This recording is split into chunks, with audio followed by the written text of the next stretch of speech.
每一刻都是对自己的极限挑战，没有放弃，只有不断进步。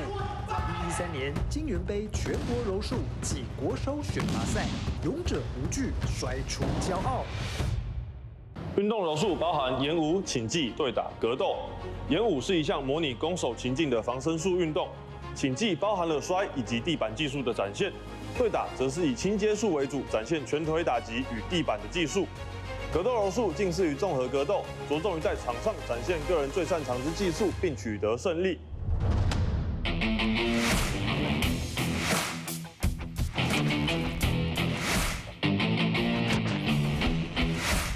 请技柔术分为2种运动，一个是 gi 跟 no gi。gi 的话是像现在这样子穿着道袍以及道带 ，no gi 的话通常穿着防磨衣以及防磨裤，但是规则是通用的。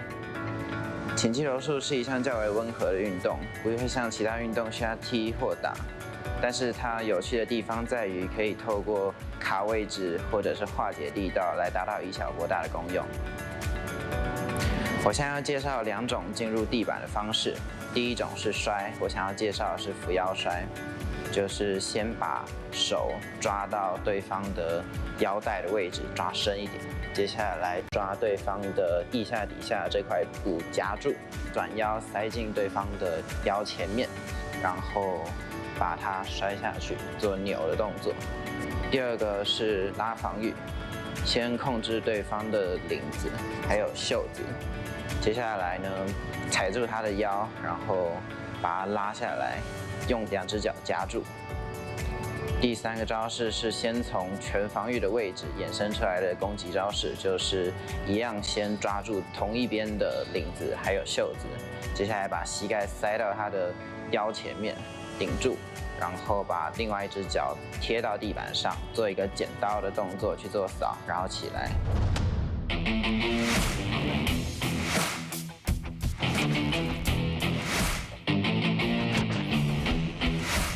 柔术演武这个运动呢，是包含了传统演武与表演演武这2项赛事。那防御方呢，会透过编排出这个多元，那又实际的武术动作呢，去因应攻击方展现出来的一些动作。比方说，会有一些抓握、掐脖子、环抱、踢击、拳打，或是一些武器的动作。这就是柔术演武这个项目的运动。好，接下来呢，我要介绍在柔术演武这个运动中呢，我们很常使用到3个技巧。那第一个技巧呢，是在做正面掐脖的时候，做这个动作呢，我们必须要做到2只手必须确实的紧握放在对手的脖子上，并且是用力的状态下做这个动作，要模拟出那种在街头上格斗那种逼真感啊。对，那第2个动作呢，就是要做到出拳这件事情。那想要做好这个动作有几个撇步啊？第一个就是我们做完了之后要有一个确实的收拳的动作。第2个呢，是我们的攻击必须要富含有很大的力量，不能看起来像是软软的攻击。那第3个呢，就是速度要快。那第3招呢，就是做肩车。肩车也是一个我们非常常使用的招数。那做这个招数的时候，第一件事情，我们会将手放在对手的手上以及对方的领子上。第2件事情，我们会将他手呢放在我们的头上。第3件事情，我们会像划龙舟一样做一个大 U 字形，将对手摔倒在地板上。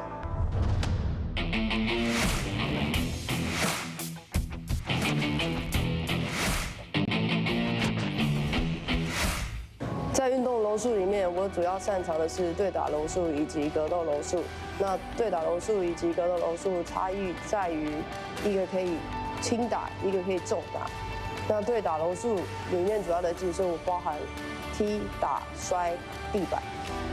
那格斗柔术就是在这4个技巧里面，然后用你最优势的方法去分出胜负。那主要这4个技巧当中，主要是踢打比较多一点。那踢打主要是打击头部跟腹部，都可以作为得分的方式。那摔击就是把人从站立的方法摔到地面上，也是得分的方式。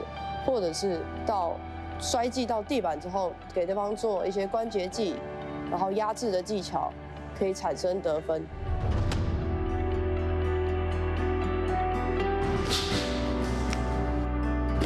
2013年金元杯全国柔术暨国手选拔赛。不虚的斗士，争取柔术最高荣誉。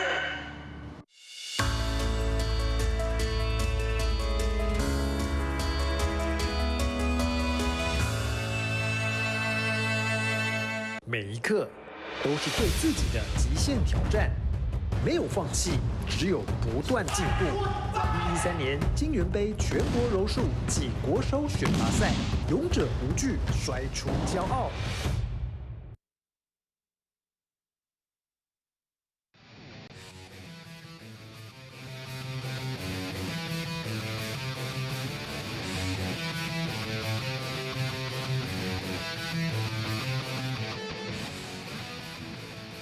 今年金元杯的柔术锦标赛的直播，那这场比赛在台北体育馆的7楼来进行啊。今天是8月4号星期日的早上8点半的一个时间，那在台北红馆来进行这场比赛的一个直播。我是今天主播林世廷，在我身旁我们今天邀请到的是林博宇，博宇你好。大家好，世廷好。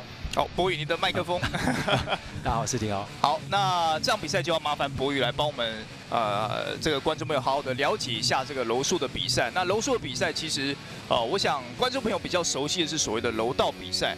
那柔道比赛有比较着重在于这个摔技跟这个擒技的一个部分啊，但是柔术多了很多的项目，包含这个对打项目跟格斗的项目待会可以跟这个观众朋友一起来欣赏啊。那规则其实跟柔道比较起来，其实也还复杂蛮多的。没错，因为它有很多擒技地板上的动作，所以它会有更长的，就是给分的时间跟回合时间。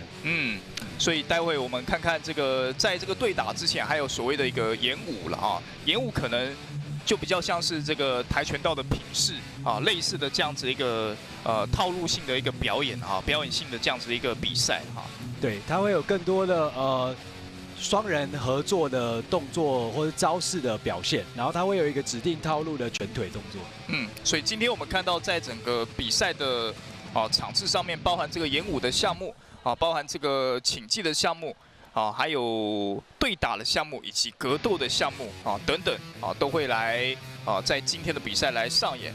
那在今年的报名人数其实也还蛮多的，我刚刚稍微算了一下，大概有接近170位这个选手来到我们今年的这个金元杯了所以这个应该可以说是全国数一数二，而且算是顶尖等级最高的一个柔术的比赛了。没错，每年最大的2场赛事，全国积分赛与下半年的金元杯。那这次正是金元杯就是今年下半年度最重大的比赛。对，每年因为2场比赛会去计算国内选手的一些积分没错，那会去选择明年要代表中华队出战的这个选手了，包含这个年初的这个亚锦赛甚至一直到这个年底的这个世界锦标赛等等的都是选手要好好的把握这一次的机会了。当然，那今年在比赛的这个组别的部分除了这个演武的项目之外呢，还有擒技的项目，那年纪的部分还有儿童组了从儿童组、青少年组、青年组以及成人组有4个组别。那目前看到报名人数最多的是成人组别成人组在今年金元杯报名人数就来到72位选手，哇，这个人数真的还蛮多的。但最少的组别是青年组，青年组应该是高中了对，其实台湾的总人口，就是参与柔术运动的总人口，其实是逐年在增加的，所以这我们未来还是看好。那青少年会相对少的原因，我觉得相信也是小朋友的课业比较压力比较大一点。尤其是这个高中阶段的选手了真的是课业最繁重的一个时期。对，又要兼顾课业，那又想兼顾体育运动，会比较困难一点。所以其实国内其实有蛮多的，不仅仅是柔术项目，其实很多项目的这个选手到了高中之后会出现一点小小的断层。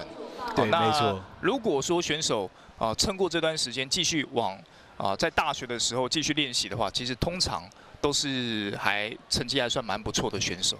没错，就是只要能持之以恒，其实运动项目能陪伴一个选手非常长的时间我们这场比赛预计是8点半，但是现场看起来稍微拖到点时间不过在场边的这个检录组已经陆陆续续带着今天要来比赛的选手进场了。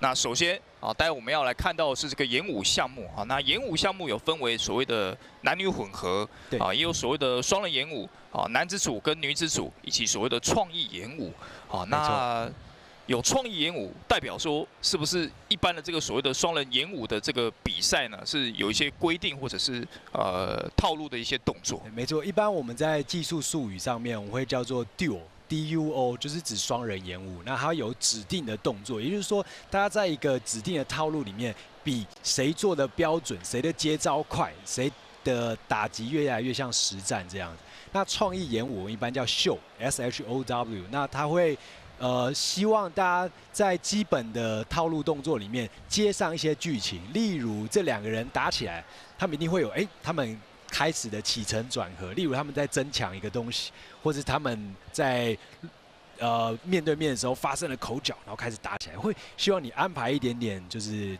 剧场这样的感觉，有不同的这个桥段跟剧本啦，没错，那也是充分展现这个选手们的创意了哈，没错。那首先我们要来看到是这个演武的一个项目了哈。那演武的话，刚刚有讲到，除了这个女子组、男子组之外，还有一个所谓的男女混合组，好，一男一女的一个搭配。没错。那一般像男女混合组的话，就是这两个应该说不管任何的组合，只要两人组合里面一定会有一个人是受招方，然后一个人是进攻方。那受招那一方的话，他就是可能是他要先发动攻击，然后被对方反击之后，会就是攻击那一方会展现那种防身术的技巧啊，做反击啊，然后把他摔到地上。所以一般受方都会是比较大只或比较强壮，因为他可能要做一些地板的瘦身。就是自己摔下去，然后要做好防摔这样。哦，所以通常如果说是男女混合组的话，一般是通常男生是受招的，对，那女生是这个实施摔技的这个选手了。对，展现这个柔术以小博大，然后有他的武术特色的精神。那演武的项目就包含请技跟这个在力技上面的一些呈现的哈，就不仅仅只是。摔技或者说不仅仅只是请技啊，单方面的一个演出了啊，它是一个综合的全方面的一个演出。对，没错，除了选手的默契，还有他们的剧情安排上面都会有一些专属于他们的桥段，或者专属于他们的默契。好，我们现在画面上看到，哇，选手现在在闭目养神啊，进入的他的搭档，我们才刚刚看到说，哇，选手在闭目养神，准备要进入那个比赛状况了。结果另外一位他的这个搭档的选手这么的活泼。每个选手的赛前准备的这种方式会不一样，有些同学会比较闭目养神，尽可能冷静；那有些同学会让自己热起来带动那个气氛，然后会有一些属于自己的加油方式。那这个其实在就是各个赛场上应该都有了，有人会帮自己打打气，然后有些人会不断的就是让自己冷下来。好，所以那这边看到的是就是之前的国手组合，刚刚那位是王承德选手，然后这边这位应该也是三峡劲松门的选手，等等，应该马上就要开始了双人演武。好，所以在进入比赛之前也要。哇，稍微让自己的这个心情沉淀下来哈。对，那这边可以看到，哇，旁边有那个背号写 TPE 的代表过中华台北的选手，他们也是之前的世锦赛的金牌组合。他们在做一些简单的这个踢打招式的衔接。目前柔术项目在这个国际赛当中成绩最高的是世界锦标赛。目前的话，成绩已经到 Asian Game， 就是所谓的亚洲运动会。那世运的话会看项目，因为世运的话它是选办，它有时候会选办对打项目，有时候选办请技项目，那不太一定。那基本上以亚洲来说，最高就是到亚运。现在场上看到今天要转播的 A 场地的选手。在做最后的准备，那裁判也陆陆续续就位了。是，那这边现在刚刚场边的选手应该是等要做 No Gi 无道服赛事。好，那现在我们的应该是演武的裁判顾老师哦，已经在场上哦告知选手等等走位，还有那个前后安排顺序。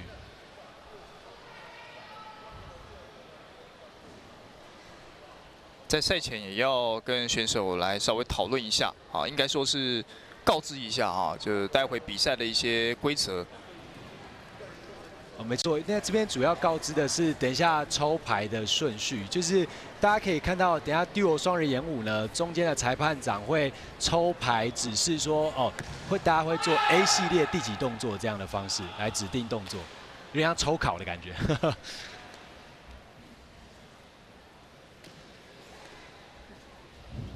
好，所以我们的第一个组合，双人演武男女混合组，王承德跟黄欣彤的搭配。这是 A 系列空手的动作，哇，非常漂亮，相当有活力。好 ，A1 给出 A 系列第一个动作。现在还没给分，大家可以看到左下角红方的分数目前还是0分，是因为还没有给分。那等待3个动作做完之后才会有统计。A3 第3号，这是第3号动作，没错。哦，非常漂亮的过肩摔。然后双方到中间之后会做一个等待给分的动作。好，现在是指示旁边的场边裁判给分。场边裁判会举起一个电子计分板哦，然后将他们给的分数传输到计分台。基本上这个分数是从7分开始做加分跟减分呢。7分是一个标准分。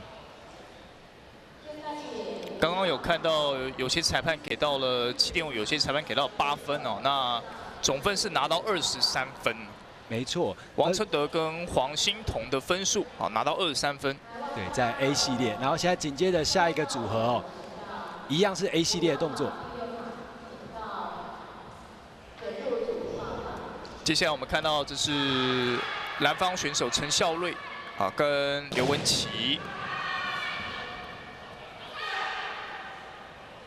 相当漂亮的动作，可以看到大部分都是男生做瘦身哦，就是要自己做接招跟背摔。哇，相当漂亮的飞空技。一般我们会叫这种说 flying 的 throw 或是 jumping 的 throw。哇，非常有节奏感。对，他们的动作看起来。这个幅度算是比较大一点哦。没错。看一下裁判的给分。好，那大家等一下可以看到5个计分板哦，它会去头去尾，去掉最高跟最低的分数，取中间3位，然后得出总分，所以得分会大概在20到25之间。这边可以看一下总计分数，不知道。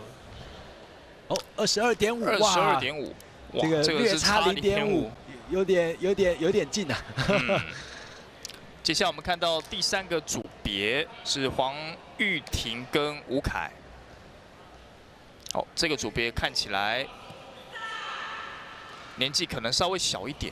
哦，这边的话，因为演武的组别从12岁开始就可以比了，所以这一组相对年轻。不过选手越早上场。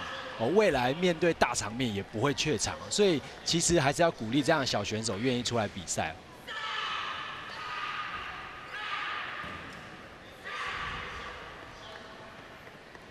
那针对这个男女混合的这个演武项目，裁判的给分的标准是什么呢？给分的标准的话，第一个是看他有没有做到那个系列指定数字的动作的标准内容，例如他一定要有踢拳。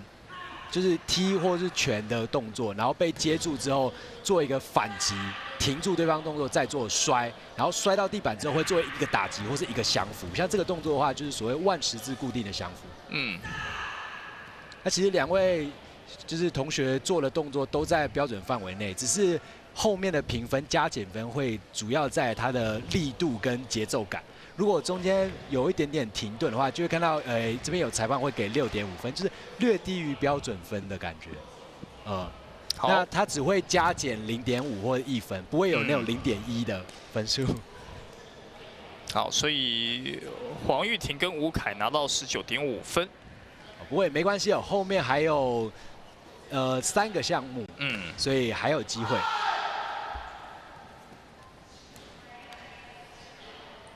好，所以现在双人男女混合的这个项目已经是结束了哈。那现在应该没有是 B 系列，刚刚是 A 系列，现在是 B 系列，所以现在要进入到第2轮了哈。对，没错，这个还是刚刚的这个一开始。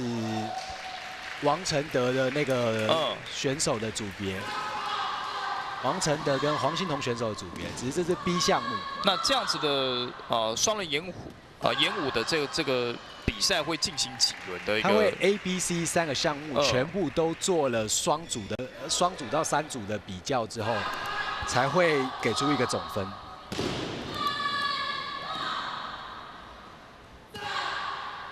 前面的第1轮拿到了23分哦。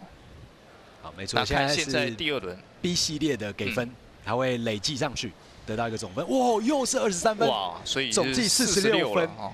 哇，算是蛮不错的分数哦。没错，目前可以说是领先各队哦，因为他们一直维持很稳定的表现，而且动作相当流畅哦。可能没有那么大动作的 jumping 或 flying 的动作，但是相当流畅。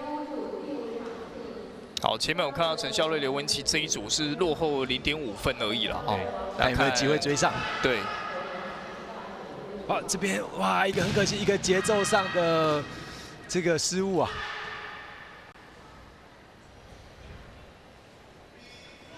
好 ，B 系列第2动作，好，2次的打击之后被做反击摔，然后马上做 on bar。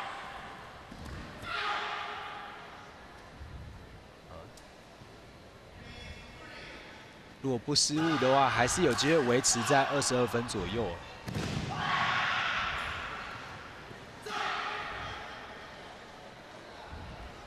好，现在给分的时间。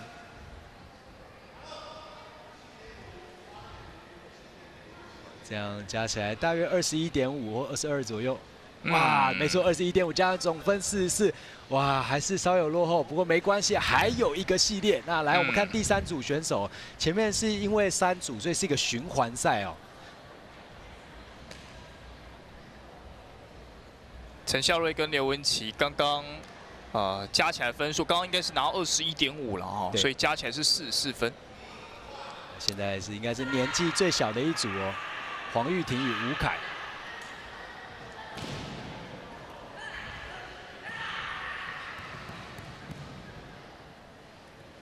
好，有做到指定要求的动作，并且增加了力度哦。其实2位选手是有不断的在修正的。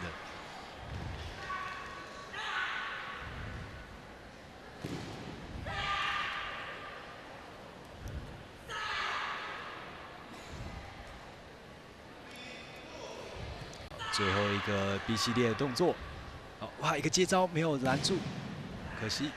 好，做了一个 knee bar。扳直膝盖的动作，好，大约会在18到20分之间。看总计分数。好，所以黄玉婷跟吴凯加起来目前是40分。哦，20.5，对，总和40分。还是有机会哦。其实像这类型的双人合作的项目，2位选手合作的时间越长，默契会越好哦。最后一个回合了，那这边看起来有拿一些器械哦。没错 ，C 系列的项目的话会有短刀跟棍棒，所以可以看到他把短刀跟棍棒放在旁边，然后等待裁判抽出指定的项目。我刚刚应该是 C4 吗？这边看到一支白色的短刀被做击落之后反击做摔打击，相当的漂亮。哇，黄欣彤的动作从 A 系列开始就相当流畅哦。C1 再一次王承德发动攻击，哇，几次横挥刺击都没有打中，马上被做反击。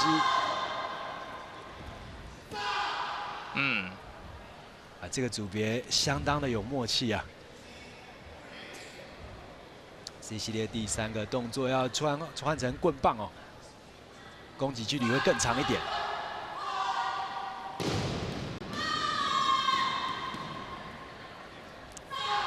好，王承德跟黄欣彤，哇，这个组合，这几个动作也是都非常的好。没错，哇，现场哇有2位裁判给出8分哦，分数看起来应该是蛮高的哦。没错。69.5分，所以再次拿下23.5分哦，不对，更高了，比刚刚23分又更高了，好厉害！目前最高的一个分数。没错，那现在看陈孝瑞跟刘文琪有没有办法追上啊？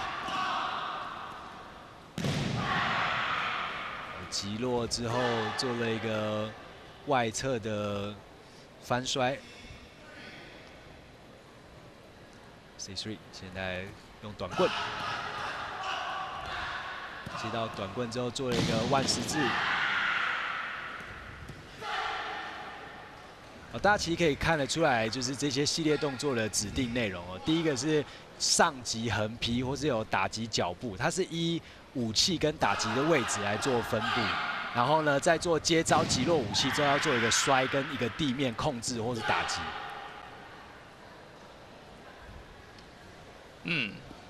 所以2位选手也完成了3个动作，对 C 系列的3个动作，现在所以拿到哇67.5分，比较可惜了。但是分数上其实应该是跟前面第1组是一样的哈，在这个组别，对，得到的评价其实相当的好，那都是23.5。没错，那最后又是黄玉婷跟吴凯哦，其实相当年轻的选手，未来其实蛮可以期待，因为他们从很小的时候就开始搭档合作。那其实像这样的双人项目，如果一旦你的队友离开了这个运动，你也很有可能很难再找到那么有默契的队友。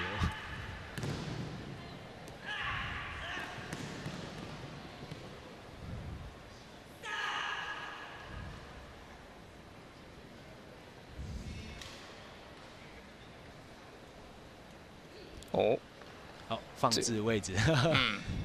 这个放置的位置是会跟分数有关系吗？会影响你整体动作的流畅度，因为你出发之前你是要去拿那个武器的。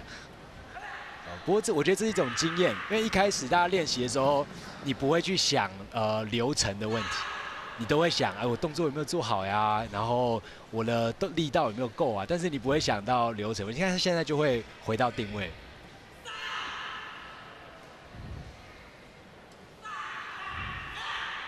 做了一个上击，抢下棍棒之后翻摔，再打击。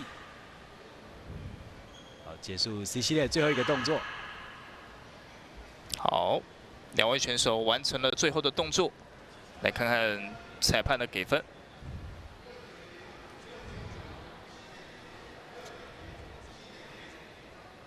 好，最后是拿到了总分59.5分。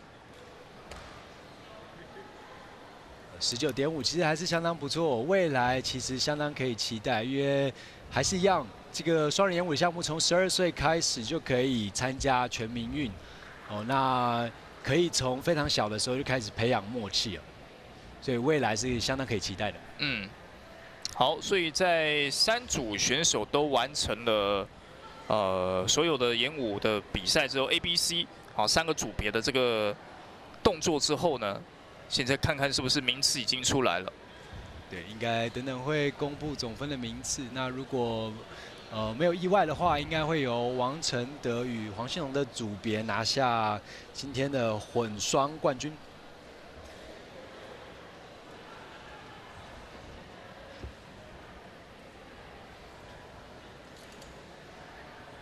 好，这边大会裁判长应该是把那个得分记录交给场上裁判，等等应该会直接宣布。看看现场的裁判，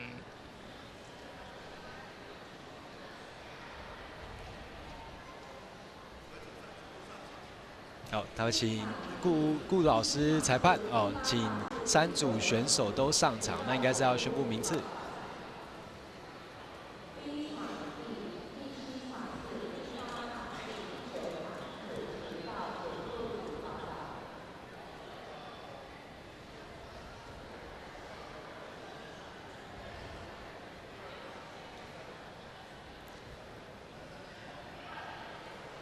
这边由左至右哦，分别为1、2、3名。第1名为王承德、黄欣彤，第2名为陈孝瑞、刘文启，然后第3名是黄玉婷与吴凯。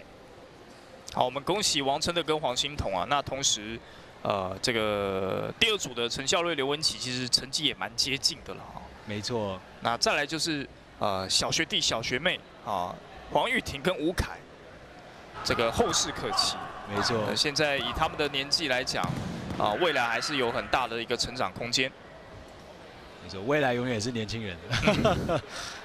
好，所以我们在今天的比赛，应该是男女的这个混合组的演武项目结束。那待会要来看到应该是女子组的演武。没错，那女子组演武，因为报名组别的关系，应该会是刚刚的选手重新排列组合。有可能黄欣彤跟刘文启会变成一对吧？我看一下。对，没错。因为其实台湾在专门练这个项目的的拳馆比相对少，大部分是从套路武术的项目转过来的，所以大家其实很多都认识，不然就是相同的组别男女去重新排列组合。所以待会应该就是女子组也是有3组了哈。没错。那一样也是会进行 A、B、C 3套的这个演练。没错 ，A、B、C 3个项目，然后里面再分1、2、3、4个动作，所以其实这些选手总共要记住3组，分别4个动作，总共12组动作，其实蛮多的。然后每一个动作有分打跟踢，然后还有武器的运用，好，分成上、中、下3个区段的打击。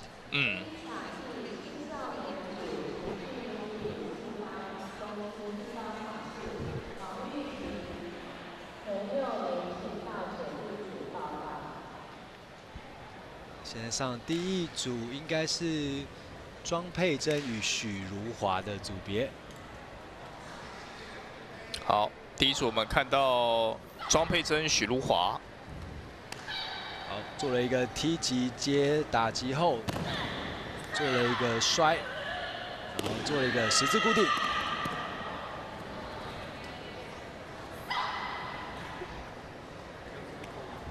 动作上可以看到一些套路武术的影子哦。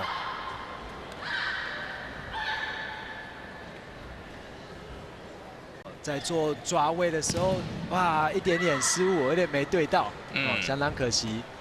不过选手还是很努力把它做完。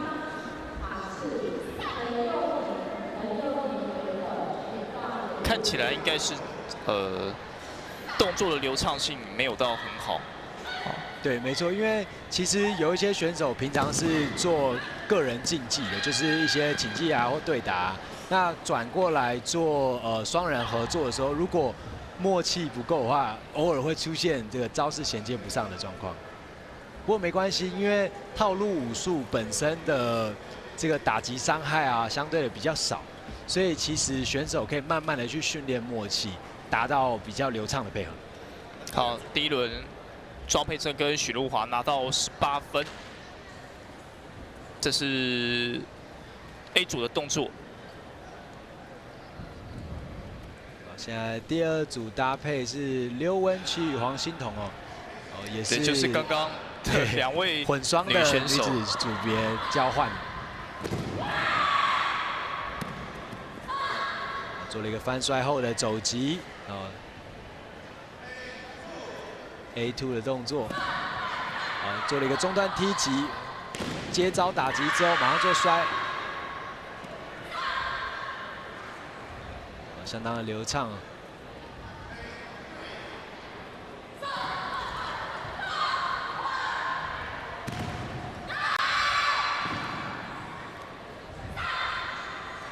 现在双方做完了这个系列的动作。整体的流畅度看起来就比第一组还要好了啊。没错，这跟选手这个一起训练的时长会有关系。哇，24分啊！没错，哇，这是目前拿到最高的分数。中间3位裁判都给了8分哦，相当的厉害。嗯。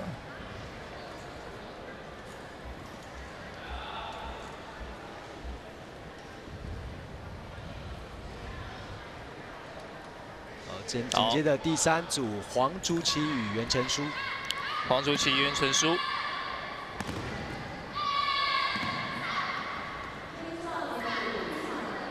2位的动作其实也相当漂亮。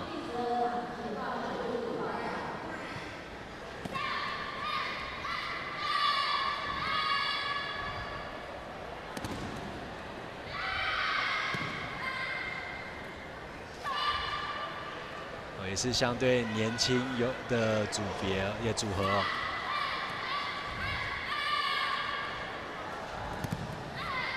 做了一个后背的翻摔。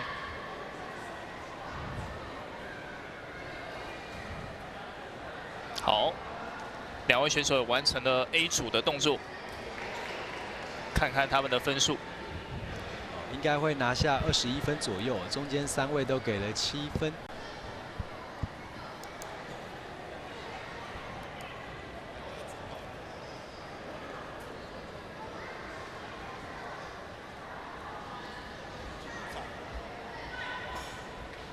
那看起来他们的分数应该是排在第2哦。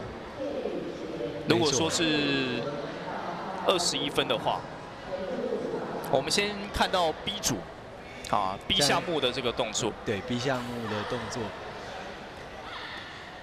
同样是庄佩珍跟许茹华。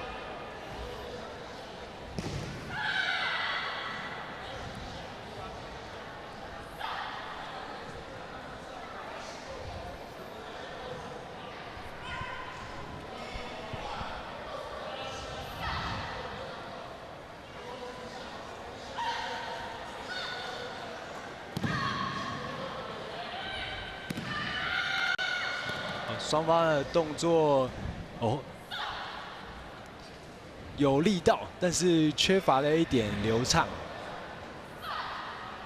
不过没有关系，只要有做到指定动作，就会达到标准分，然后以标准分7分的方式来做上下的调整。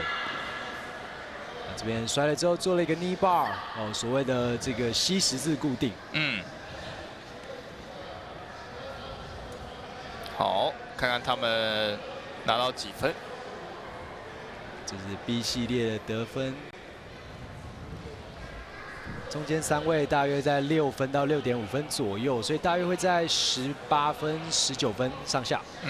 前面他们第1轮拿到18分，没错，所以大概会在36分、37分附近。对，哇，那比赛很快，紧接着就下一组做 B 系列的动作了。哇，这边刚刚是不是突然减速了一下，节奏变了？看来这个赛程做到了 B 系列，而且连续的比赛哦，所以会有点影响到选手的节奏感。不过第2动作有稍微调整了一下。没错，选手现场的灵机应变也很重要。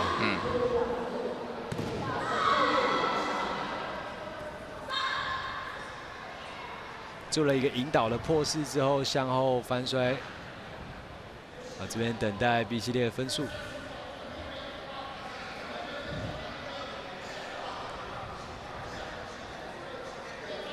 7分、7.5到8分之间。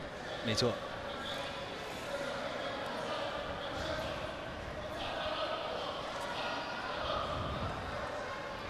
这是刘文琪跟黄欣彤在 B 项目的动作。接下来看到第3组黄竹琪跟袁成书。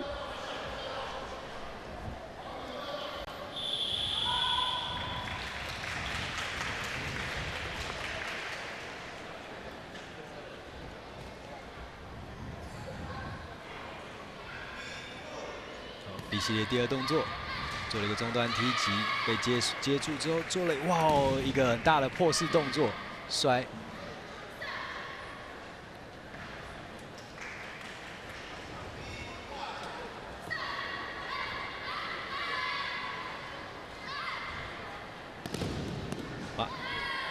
在有时候上级的打击节奏缓了一下，但这个部分其实是有些动作的同质性蛮高的 ，A、B、C 3组可能选手会突然间有点搞混嘛。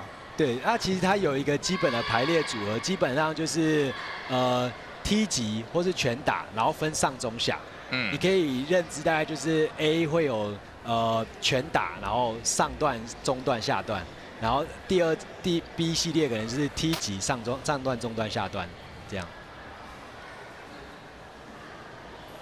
好，2位选手加起来目前是42分。那庄佩珍、许茹华是36分。那现在要进入到 C 系列的项目，对，会有短刀跟短棍的动作。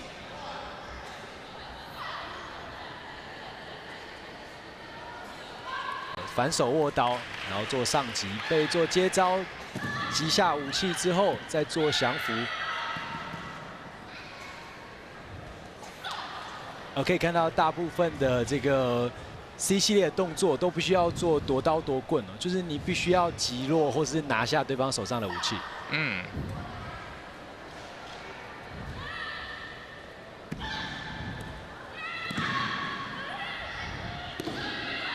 非常好，其实他们都有做到指定的项目，选手要注意的应该会比我们场边观众认知的更多。例如你在做夺刀的时候，你是没有办法握刀刃的部分，然后在做夺棍的时候，我会尽可能去攻击对方握持的手腕或是手指，让他棍棒落下，对，接住之后再做夺棍，然后以棍棒做反击。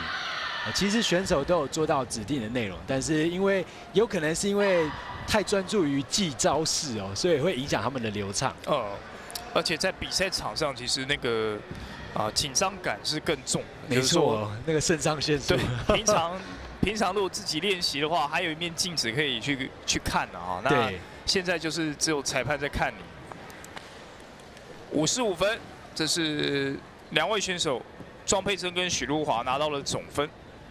那紧接着回到这个刘文启与黄欣彤2位选手，目前分数领先最多的选手，看起来是最有机会的。C1 反手拿刀上击，哇，被做了一个摔，很好，动作相当的流畅。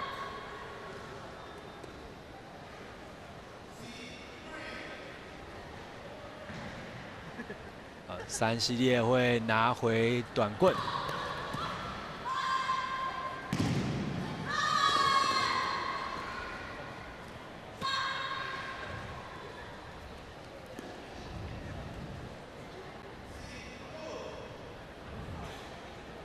大家也会看到，有排列训练过的组合，他们都会把武器放回中间或是侧边的位置，方便等一下就接下个动作的衔接。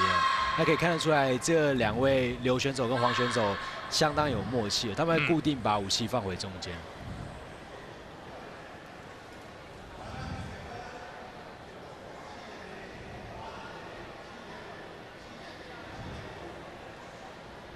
哇，总和68.5，相当高啊！这也是非常高的分数哈。这是刘文琪、黄欣彤拿到的总分68.5分，基本上哇这一组对这个领先优势没什么悬念，对，已经很难被打破。不过没关系，让我们看看黄竹琪与袁成书的表现，应该也可以拿下银牌啊。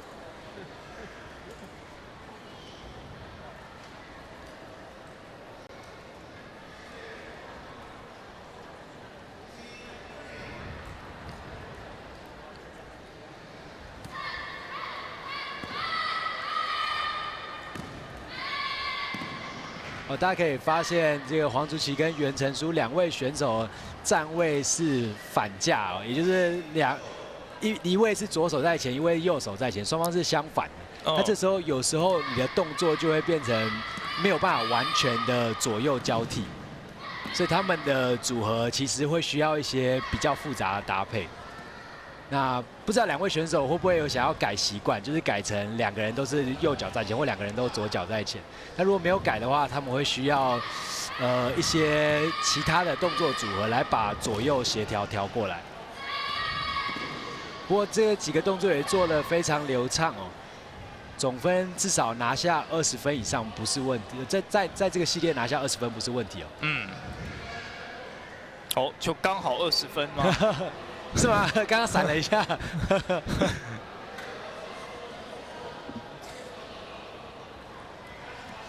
如果说都是7分的话，那应该是21了哈。不过应该就确定了，他们应该是这个组别黄竹崎袁成书应该是拿下第2名了啊。那第1名就是刘文琪跟黄欣彤。对，那现在3组选手上场排出名次哦。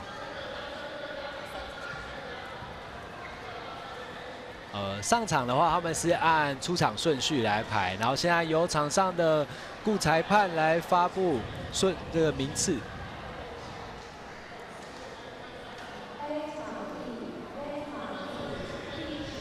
好，第1组是由中央的这个刘文琪与黄欣彤拿下冠军。然后第2名是黄竹崎与袁成书，对，然后第3名是庄佩珍与许如华。好，所以3组，我刚刚现场的可能一个唱名的失误哦，所以宣判错误。那现在重新宣判，中间第1名，右边第2名，左边第3名。也感谢各位选手来现场的这个竞技表现。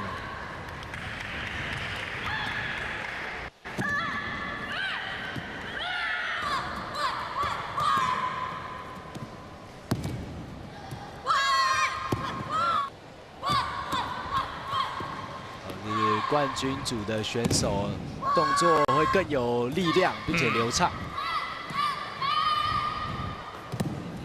好，这是刚刚年轻选手3组选手带来的演武的这个表演。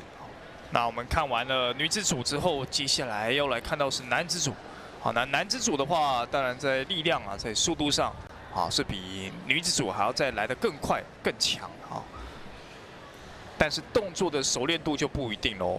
动作的熟练度是看你平常的练习跟对方之间的一个默契。没错，那其实这些分数都是相对，大家可以看到刚刚那个女子组第1名的得分比刚刚男女混双的分数还要高，但是其实这些给分都是相对的，你跟刚刚同一个女双或是混双的队伍比，这个分数才有价值，而不是会跨组别去比。所以记得这个分数是相对的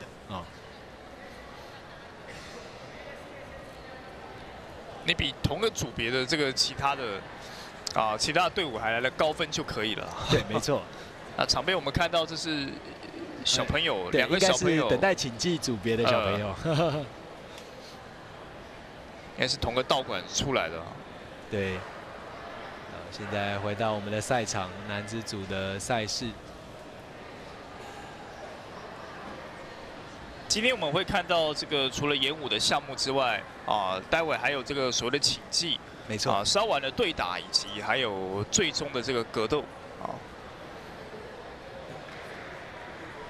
现在看到的演武是这个比较没有杀伤力的就是说它是一个示范的一个过程，示范柔术运动的一些基本的动作，还有一些基本的一些型那待会就会真正进入到这个请技的项目当中，我们就可以来看看有很多的这些真的在实战上面运用到一些动作，就是这些动作应用到实战的样貌。好，现在登场的是王承德与陈孝瑞的组合，男子双人的组合。这2位选手也是在前面的这个演武组的1、2名的选手。没错，他在混双单位带的应该是学弟妹一起上场那现在回到自己的组别了，动作相当的简洁有力。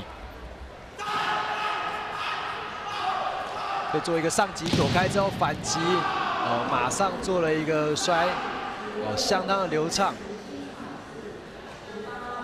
基本上裁判要看的就是力度流畅，然后再来就是不可以有失误。然后当然这里面也有他可以带入个人组别创意的部分哦，例如他不会用踢击，如果拉近距离的话，他就会用膝撞的动作。哦，这里是拿到了24分哦，这也是非常高的分数了。等于说基本上就是平均值8分了，平均就是3个8分加总。没错，就看他们的这个是兄弟阋强啊，下一组是他们的学长啊，也是这个之前的世锦赛国手。张永士跟王柏祥。没错。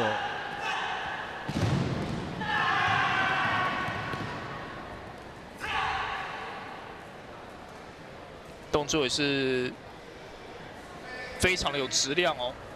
没错，这边哇，做了一个快速节奏的熊抱抢腰反摔，之后做了一个地面打击。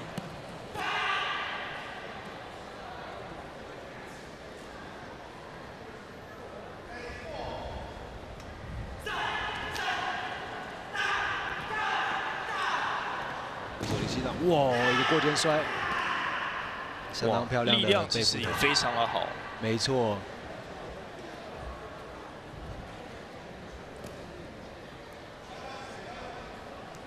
其实这些演武选手在其他项目的所谓的对打格斗，或是到国武术的散打，他们其实都是有经验，所以不要看他们只是做演武动作，其实他们也可以实战。然后刚刚2个组合拿下24分，哇，跟刚刚追平了。对，跟这个陈孝瑞还有王承德是一样的啊，哇，都是24分。那接下来是于明翰还有于明颖，这应该是兄弟2兄弟档。哇，这个年轻组合也相当的有力，而且速度很快啊。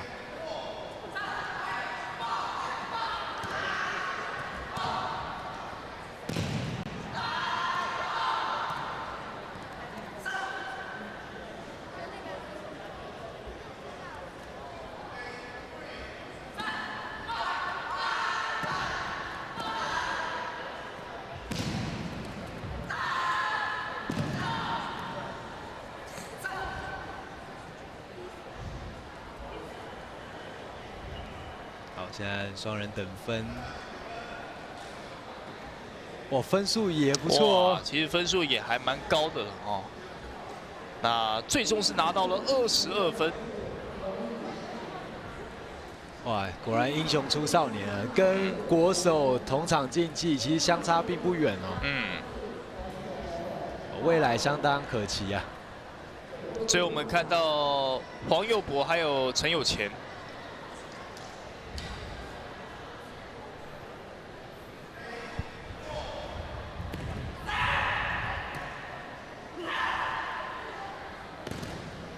这一组也是比较新颖的组合，之前应该比较少有参赛经验，不过没关系，有2位选手的表现也是可圈可点，有做到指定的动作。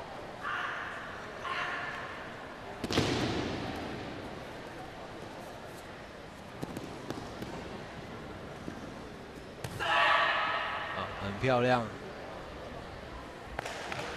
虽然在降服的时候节奏被拉缓了一下，不过没关系。哇，一个背后圈紧之后，被做了腰扫，地面翻身的一个十字固，或是肩固。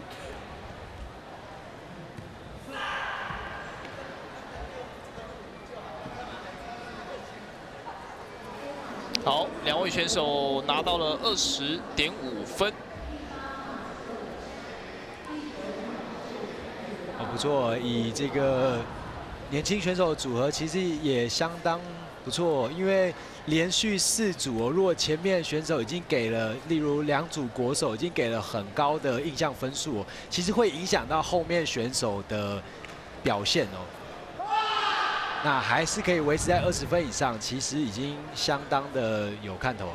好，目前并列第一的陈孝瑞跟王承德哦，要来进入到这个 B 项目的演武。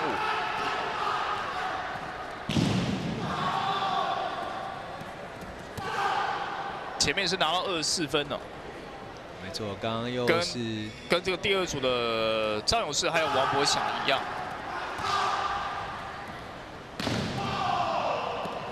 哦，做了一个非常漂亮的外侧肩车哦。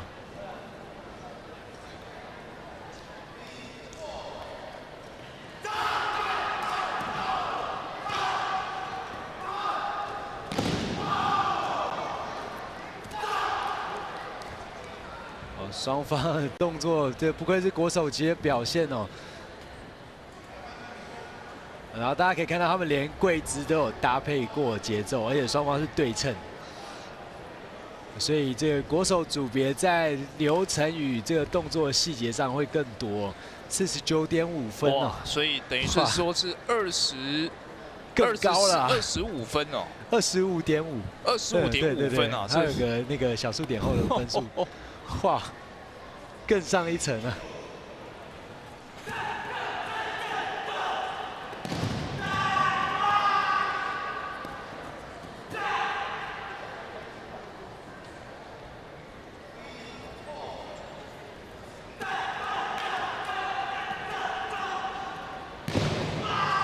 看来张永士跟王博祥完全不受刚刚的一个得分压力影响哦，拿出最佳的表现哦，要追上来哦。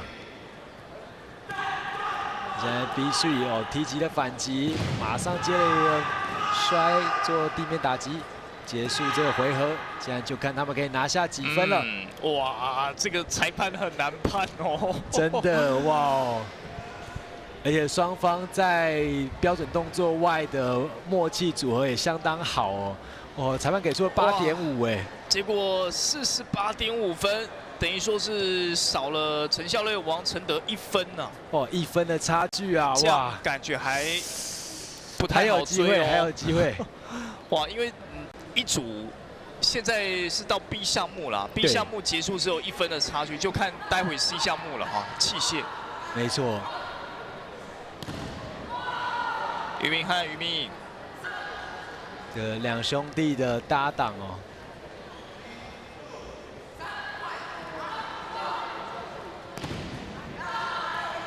其实以青少年选手来说，这个表现真的相当可观哦。未来如果在国际组别，他们可以比 U16或 U18的青少年组，应该会有得牌的机会。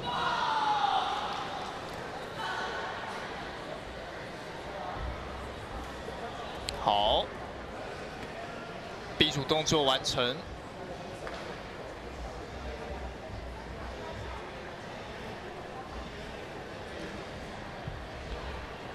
平均大概是拿到75分左右，所以可能分数会落在45分附近，44、45。没错，那这边就看统计出来分数。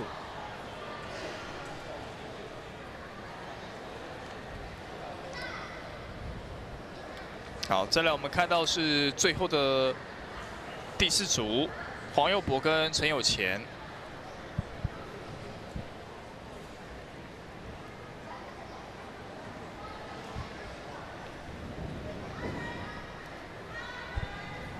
我现在可能是现场的那个电子计分，看板有一点状况，那稍微恢复一下，大家稍待。刚刚应该是在第3组这边的分数，可能跳的也不是那么及时了哈。场边的这一套计分系统其实都是柔术专用的这种专业的这个计分系统，那还有搭配这个旁边的一些摄影的一些设备啊。没错，因为柔术总会一直希望能办国际赛事哦，所以一直在提高相关的软硬体规格。这边王友博、陈有钱这个上一回拿下20.5分，这回合尝试在追赶哦。这边做了2次踢腿的击挡之后，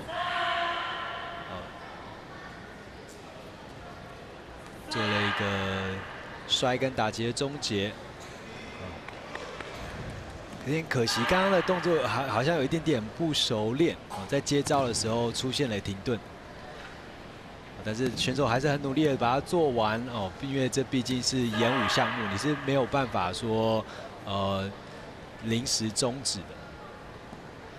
好，2位选手也完成了他们的动作了。这次的比赛他们碰到强敌了哈。没错，上面的这个国手学长表现会导致这个相应分数会比较低一点，不过没关系哦，还是为这个青年选手加油啊！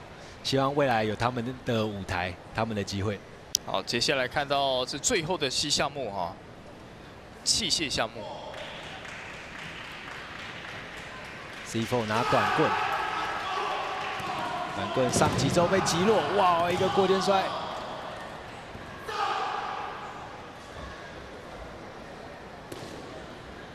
那陈孝瑞、王承德都是来自三峡劲松门的好手哦，不论在这个过去的这个武术套路，还是在散打哦，都有不错的表现。转在柔术项目之后，哦不但在演武项目，在格斗项目也都有相当不错的表现。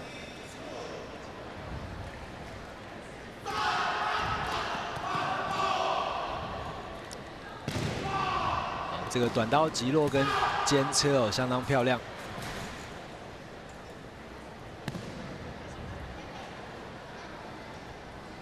双方对动作流程非常的熟练哦，所以会让后续的动作更为流畅。看一下，总分拿到几分呢？3个8.5哦，哇，这样很有可能会是拿下25分啊。好，场边我们看到这个记录的裁判比了一个暂停的手势了啊。那看起来应该是在计分系统这边的一些状况。有可能是现场的这个无线的连线哦，可能网络有受到影响。不过没关系，这个部分应该也可以用这个裁判桌的纸本计分完成，应该不是问题。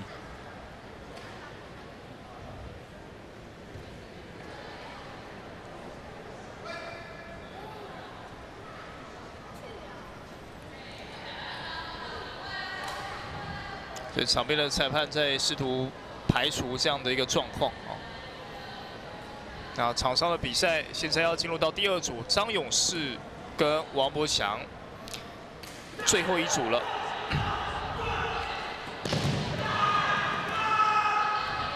非常快速的动作，可以看到张永士跟王博祥的组别哦，打击动作会特别的多，会有类似像这种组合拳的感觉。那刚刚这个上一组的话，就会比较多重击啊。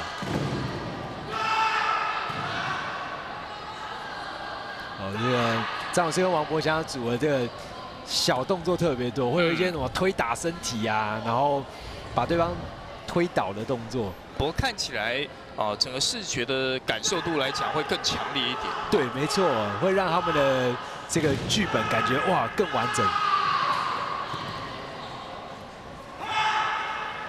然后还有时候拿棍子会有一些耍棍的动作，回转个2圈，哇，相当的漂亮。好，就看看2位选手能够拿到几分呢？场边的观众会给出欢呼哦，哇，其实分数相当的近，不知道有没有机会，有可能就差个小数点啊。看起来应该裁判是采用这个纸笔的一个方式来去做一个计算，因为现场计分应该出现问题了。不过，哎呦，拿到73.5分哦！哇，这总分这边刚刚跳出来是73.5分，那是相当高的一个分数了。哇，那就看陈孝瑞跟王承德刚刚的统计分数要是多少了。好，那这边回到青年选手，于明和于明颖2位兄弟身上。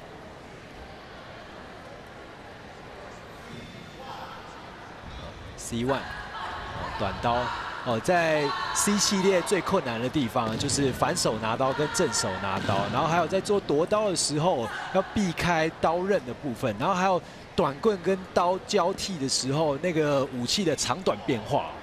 其实这都是在做 C 系列需要注意的部分。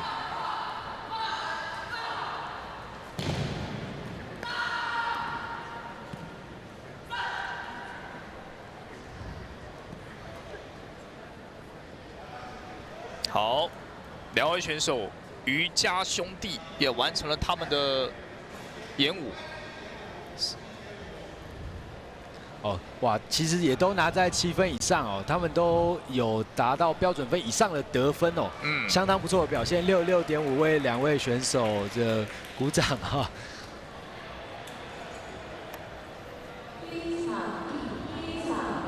最后一组黄佑博跟陈有钱，对，啊，这时候上来要来完成他们最后的 C 项目。好，第一个是短刀反持，反持击落之后做了一个过肩摔，击腹结束这个回合。其实这个动作做的还算是蛮有力的，选手需要更多的自信啊。其实做的相当不错，要对自己有信心。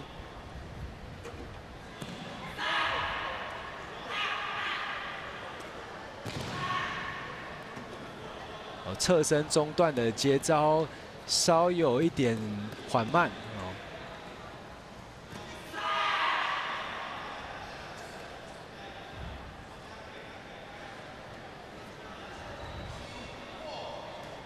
C 系列第4动作短棍。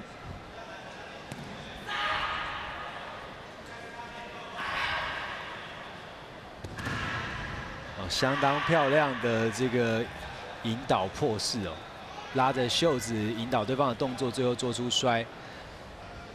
其实两位选手动作其实算是相当的不错，大家也可以看到裁判给的分数其实都在7分以上，都是标准分以上的加分哦。希望这对组合未来可以继续参与我们的比赛哦。好，最后的总分是拿到60分。现在4组选手上场公布名次哦。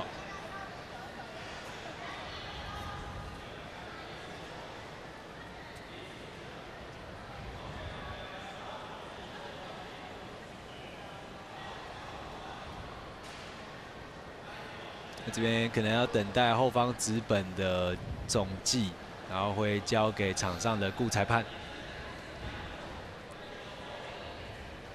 顾晓明老师。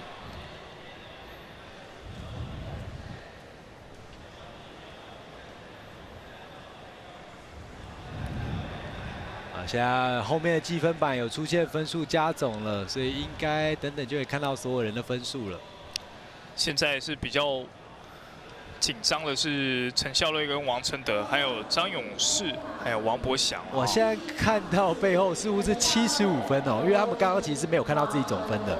现在背后看到陈孝瑞、王承德75分，如果确实是75的话，那他们应该就拿下这一场的男子双人演武冠军。没错，第一名是王承德、陈孝瑞，第2名是张永士与王博祥，然后第3名是于明翰、于明颖的瑜伽兄弟，然后第4名是黄佑博与陈有钱。感谢4组选手精彩的演出哦！哇，这一组别我们真的看到陈孝瑞、王承德的那个速度跟力量，展现得非常好。那张永士、王博祥其实也是，我们只能说是高手过招了啊。2组其实都还蛮接近的。对，各有擅长啊，大家有自己擅长的动作。不过比赛是要分出一个输赢了啊。所以有时候我们讲实力很好，但也是只会有一个第1名。没错，这是比赛残酷的地方。但是我们也鼓励选手对自己有信心，继续参与比赛哦。柔术项目有非常多的包容性，包括有男双、女双、混双，然后还有创意的演武哦。其实都是鼓励选手尽可能来参赛，夺得奖牌。好，接下来我们要来看到是创意的男女混合组。那这部分就是我们讲到这个给选手比较大的一个空间了啊。没错，也就是所谓秀 SHOW， 就是创意演武的混双比赛。那现在应该是刚刚这个在处理计分系统的问题哦，因为刚刚做完 duo 双人演武的部分。那就创意演武的话，在动作的限制上面就没有像前面我们讲到这些演武的项目这么就是 A、B、C 分成3组的一些规定的指定动作了哈，它就是让选手自由的发挥。没错，它就不会有裁判在中间举牌指定 A、B、C 的问题，它只有说哦你在你的这个剧情安排上必须要出现的哪些动作，然后整个回合时间都由选手自行发挥。现在画面上也可以看到场边的小朋友在做擒技的热身哦，他们在做摔的练习。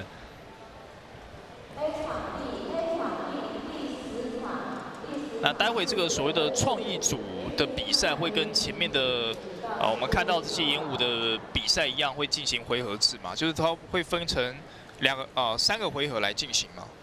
哦，不会，它会是一个组别演示完它整个创意的内容之后，然后再换下一组，所以一组演一次，大约在5分钟以内，一般来说是3到5分钟。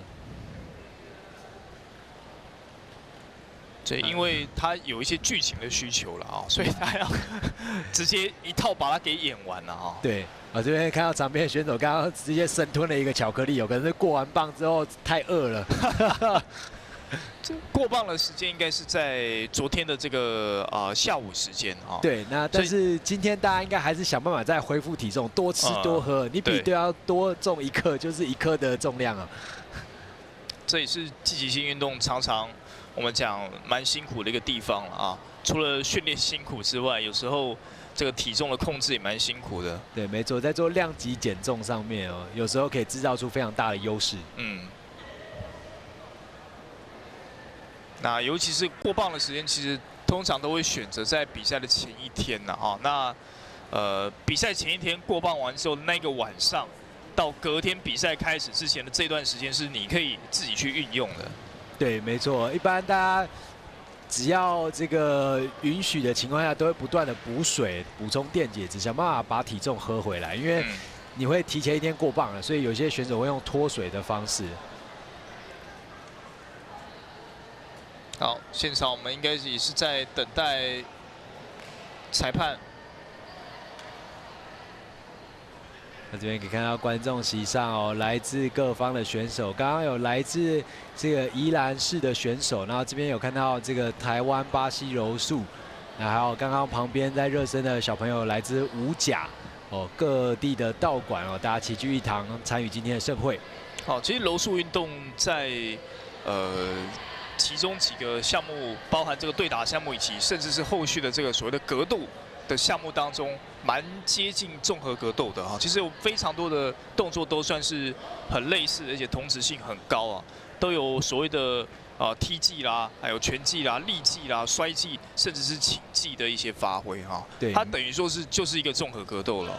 对，没错，就是后面看到格斗组的话会接近综合格斗，那对打组的话，它会偏向轻接触，它的打击的力度不会这么大。那如果擒技的话，那就单纯是分出来摔跟地板的部分，就不会有打击。所以选手可以依自己现有的阶段去决定自己要参与哪一个部分。那现场我们看看待会这应该是创意组的选手已经在场边了，做最后的准备，在等待场上的裁判。那场边我们看到又有选手在比赛利用这个比赛的这个中间的时间呢，稍作休息。对，这个擒技组的选手，这应该是青少年哦。大家可以看到他们身上系的带子，这边2位小朋友是应该来自新竹巴西柔术的灰带与橘带的选手哦。好，所以我们看到这个就跟所谓的柔道啦，或者是跆拳道有类似的这样子的一些传统跟文化，就是说他们对于这个腰带的一些颜色也是有等级上的一些区分啊。对，除了比赛的时候是用红蓝色来区分之外，平常的话是有色带分级。那这边是现在隔壁场地的擒技组的比赛哦。这边可以看到上方的选手压制过位之后，他尝试做降服哦，这边完全过位了，给了3分哦。上面红方来自应该是台湾巴西柔术的选手哦。这边看不太清楚他的 pitch 啊。这个是在其他场地的正在进行的比赛了哈。对，请记组的赛事。待会我们也会看到的是这个请记组，那会在演武比赛结束之后才会进入到这个儿童请记组的这个赛事。不过现场好像是真的是遇到一些技术问题所以我们这边可能稍微休息一下待会看裁判处理完计分的这个系统之后再回到比赛的一个现场。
经过短暂的休息之后，我们现在看起来啊，裁判的这个计分的系统应该是已经调整完毕了哈。那马上要来进行的是所谓的创意演武的这个组别。那现在看到是男女混合组的创意混合组啊。看得出来他们会有他们指定的道具有在他们的剧情安排上。好，这个部分啊就没有限制选手的一些动作啊，所以等于就是自由发挥了啊，看选手的一个展现了。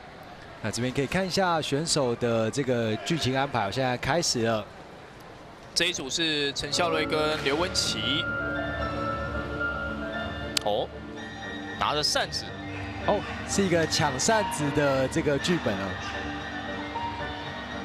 女方想要抢男方的扇子，哇，非常漂亮的防摔哦。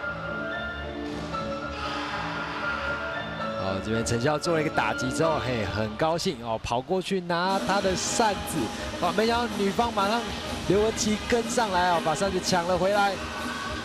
哦，可以看到刚刚很多双人演武的影子，但是还是以他们这个抢折扇的主题来围绕，所以就会变得相当有趣，然后再配上这个音乐组合。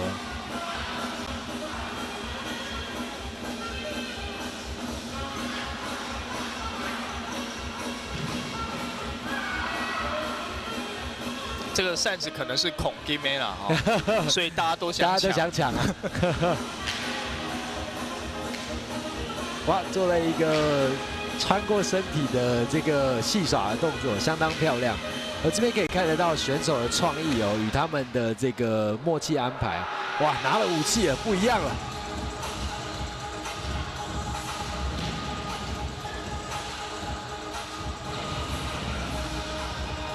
啊，做了一个连续的闪避，相当的漂亮。啊，这边陈孝瑞选手再次夺回他的扇子吗？没有，哇，他拿起了小刀。我这边做一个慢动作的安排，哇，没有挥到。刘文琪躲过之后，马上接刀做了一个反击，做了一个哇，踩身体上爬的翻摔加上万十字固定，哇！最后做了一个后空翻哦，哇！所以还是拿到这个孔金的扇子了啦，哇！得到全场的喝彩哦。其实可以看得出来，创意演武更接近我们这个小时候看那种武打动作戏的那种感觉，哇！会被这些选手的动作直接惊艳到哦。我相信在这个表演的过程当中啊，可能裁判看了也会觉得，蛮有趣、蛮可爱的。但是，裁判可能还是不能笑出来哦。对，每位裁判是非常的严肃。对，中间有一些很有趣的动作安排哦，相当的漂亮，并且展现出选手跟他团队的创意哦。这也是创意演武很受大家欢迎的地方哦。好，所以最终拿到了50分的总分，这是陈孝瑞跟刘文琪。哇，这连续的这段时间其实还蛮长的哦，大概是有3分钟啊，2、3分钟的一个时间了哈。那这段时间其实选手不断的再去摔跟施技的过程啊，其实还蛮累的。没错，像这种双人演武的动作。其实，尤其像刚刚有一些 flying 或 jumping 哦，离地的动作是相当的需要基础体能的哦，而且还搭配这个音乐了哈。好，来看看这个第2组王承德跟黄欣彤。刚刚这个双人混双的冠军组合，双人演武的混双冠军组合。哦，他们拿的是这个拐杖哦。哦，没错，拐杖跟刚刚旁边放的武器应该是短棍。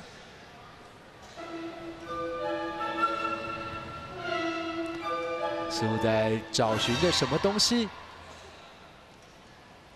哦，他似乎偷走了什么？哇，双方产生了这个一连串的打击，哇！哇，没想到小偷深藏不露哦！哇，没错，身上还带了一把短刀，又是一个慢动作，相当漂亮。哇，马上回来做一个接刀击落之后，做了一个腰扫的摔。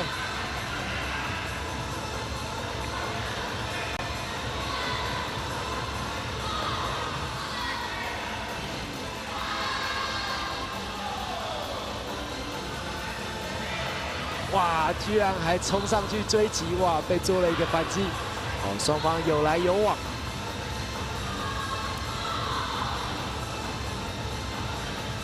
这边黄一通选手告诉大家别出声，偷偷抄起来短棍，哦，要教训王承德。几次都被对手躲过，哇，被做了一个接棍之后摔的反击，哎呀，踢了对方屁股一下。双方都在这场竞技中负伤了，哇！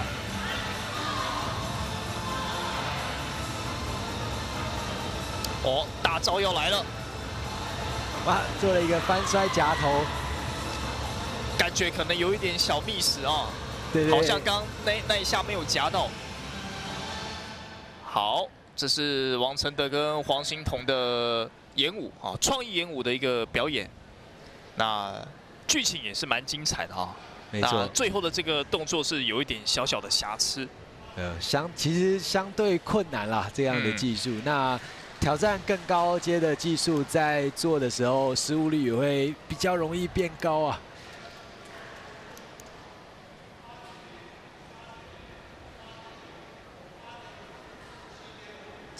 好，这里应该是针对这个两位选手的一个得分啊，这个在分数的计算上是不是有2次的一个计分啊？就是说啊，包含可能是像一次是这个动作计分，一次是创意计分，一个是创意分，分，所以总和之后他拿下47分。那刚刚上一组是50分，对，所以。啊，就恭喜陈孝瑞跟刘文琪啦，领先3分。不过应该还有一组吗？还是没有，应该就男女混合组只有2组。OK， 好，那现在要公布结果了，双方组合上场。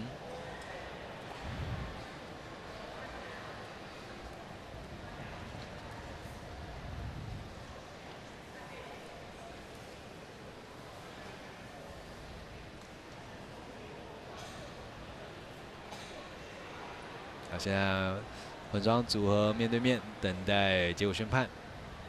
可以看到后面的荧幕显示陈孝瑞与刘文琪拿下50分。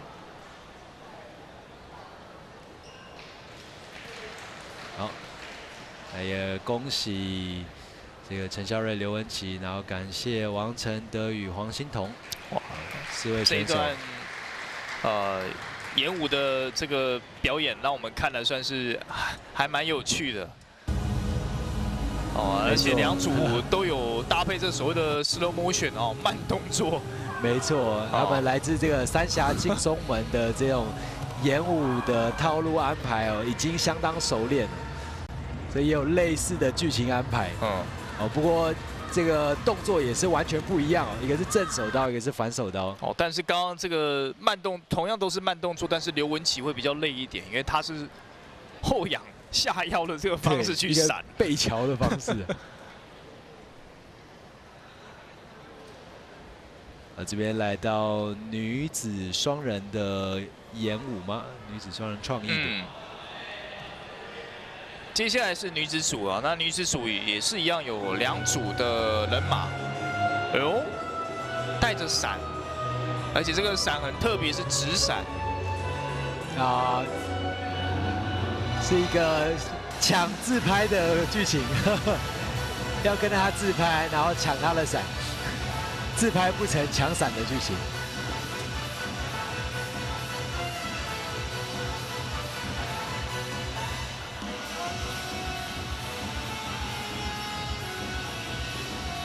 双方这个激烈的搏斗，究竟谁可以抢下这把可爱的小花伞呢？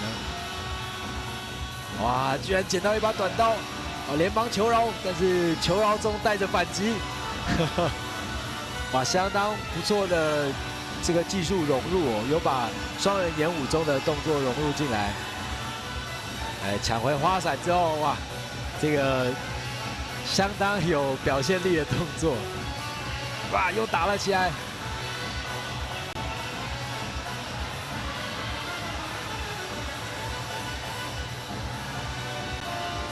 哇，打到手有点痛对。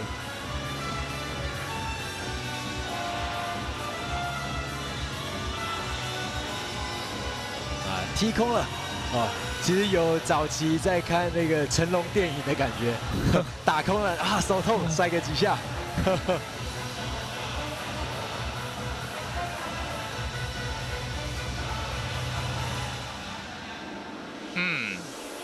结束的时候做一个 fly 的翻摔，哇，结束了这个回合。好，黄祖奇跟袁成书的创意演武，啊，找一下这个散落在地上的，还有一个纸伞，纸伞应该飞出界外啊，纸伞在场外了。对。所以会针对这个创意演武的比赛，会针对选手的一个创意性，还有他的一个动作的正确性来去做判分。对，没错，因为创意演武的规则书里面有说，必须要融入双人演武的动作，只是先后顺序由选手自行安排。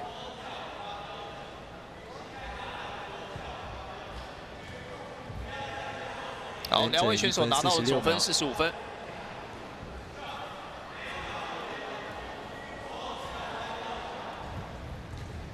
那接下来要进入到第二组别。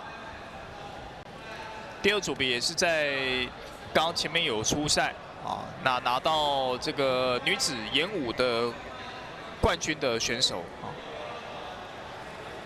刘文琪与黄欣彤。刘文琪、黄欣彤在前面的这个双人演武女子组是拿到第1名。就看他们这个创意组别的表现如何了。如果就前面的这样子看起来哈，创意的这个男女混合的已经拿到第1名的刘文琪跟陈孝瑞来去看的话，其实在这个演武的组别里面拿到比较好名次的选手，通常在创意组其实成绩都不会太差。没错，因为基本的技术分一定可以拿到，那就看创意分了。那因为这个技术分已经相当熟练，所以创意融入的时候也会更为流畅。那这边是计分系统上吗？好，那我们先看刚刚的 highlight 回放。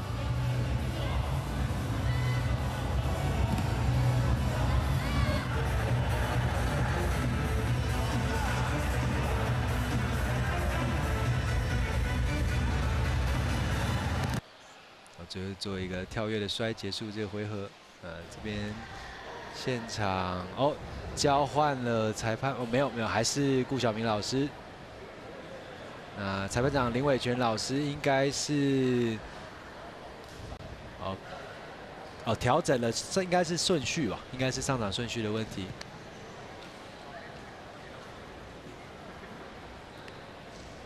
好，现在刘文琪跟黄欣彤上场。两位选手都有在前面的演武项目当中拿到很好的名次。没错，现在登场的道具除了短刀、短棍之外，哇，居然有一个折凳啊！是好折凳吗？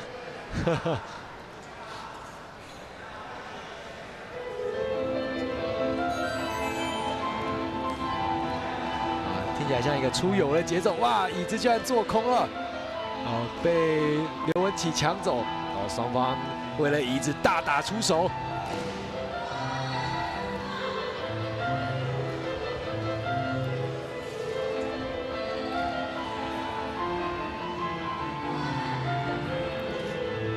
两位选手剧情安排相当逗趣哦，而且脸上的表情也相当丰富。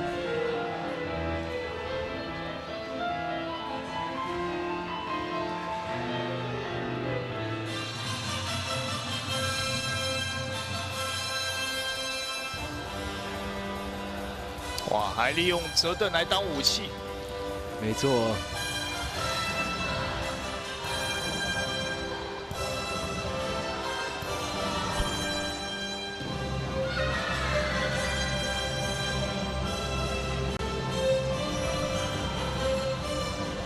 哇，这边动作哇稍显模糊了一点，提前做起来了，不过没关系，应该不影响。现在进到短棍阶段，哇，让这个刘文琪拿到了武器。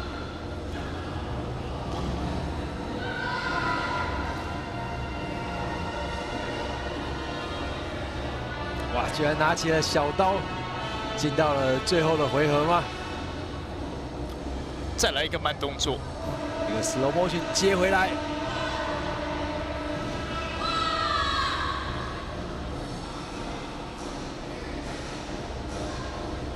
这边最后由刘文琪获胜，抢下椅子吗？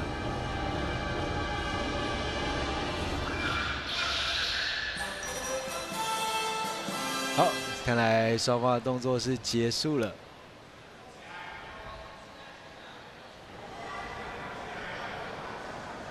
好，看一下刘文琪、黄欣彤的分数。第一个应该是技术分。两位选手是不是过程当中有些动作没有完成哦，还是说遗漏了哪一些动作了啊？不过这一点点的模糊也瑕不掩瑜哦。毕竟整体的招式还是相当的流畅。好，所以总分拿到了45.5分，哇，所以等于说是险胜哦。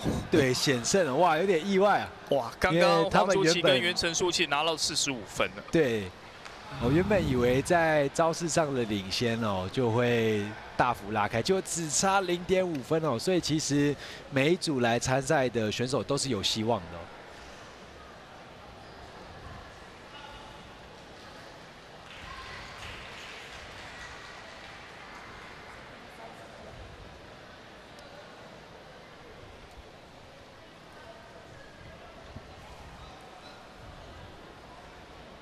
好，最后这一组我们恭喜刘文琪跟黄欣彤45.5分拿下。那黄竹琪跟袁成书只是45分，差一点点啊，差0.5分呢。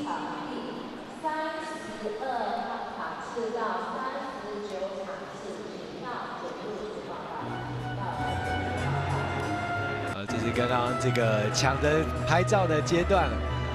然后最后开始抢他的折伞，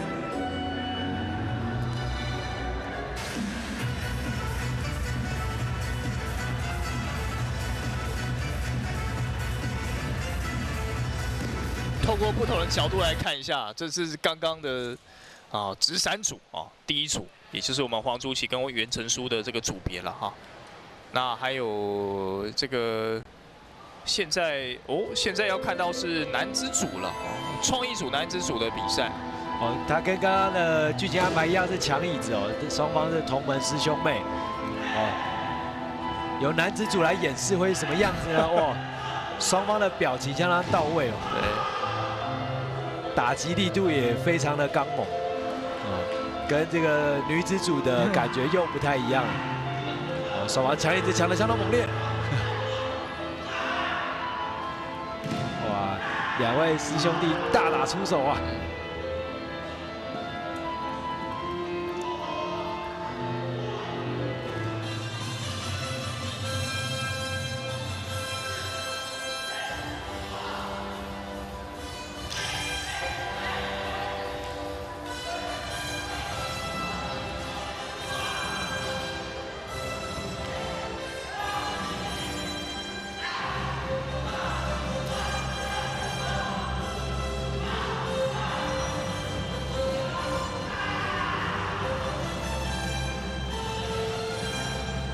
不但打击之后还有挑衅的动作，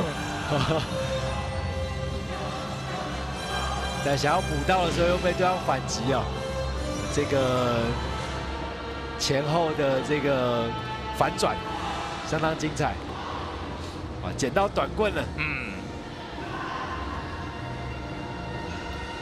哇，这两位选手很有演戏的天分哦。没错，在这个剧情上的搭配感觉就更流畅，而且可以看得出来双方的情绪变化。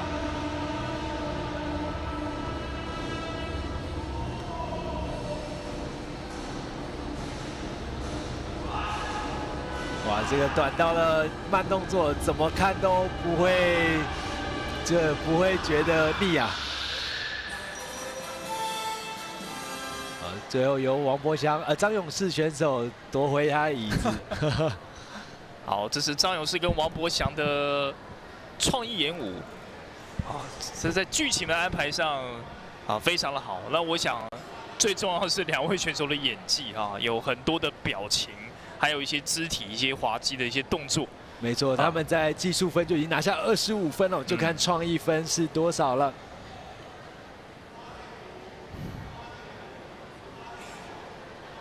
哇，听到3个8.5啊，高分哦！哇，50.5啊，50.5分，比技术分还高啊，25.5啊。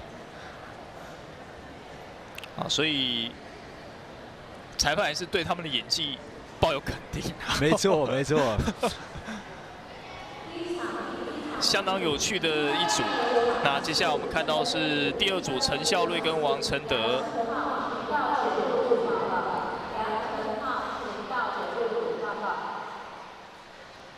手上是折扇吗？来把孔金的扇子又出来了。没错，同门师兄妹的这个剧本用一样的。那我们再来看看男子组演示出来会是什么样子。在等待音乐下来。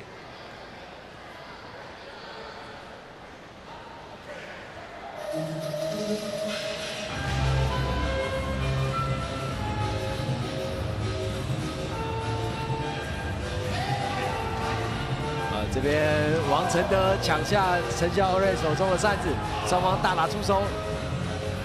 哇！做了直接翻过去跳跃的防摔啊！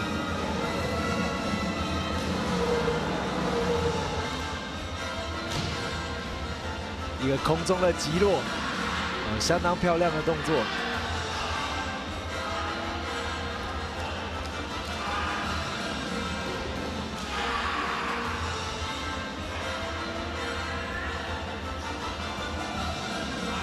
做了一个踩脚趾，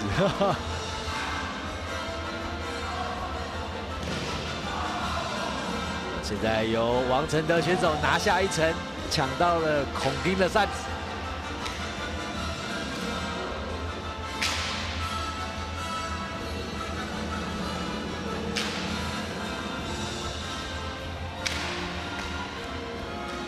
让陈孝瑞拿到了短棍，哇！这边加快了力度。做了一个夺棍反击的动作，几下都打空，哇，最后还是打到了。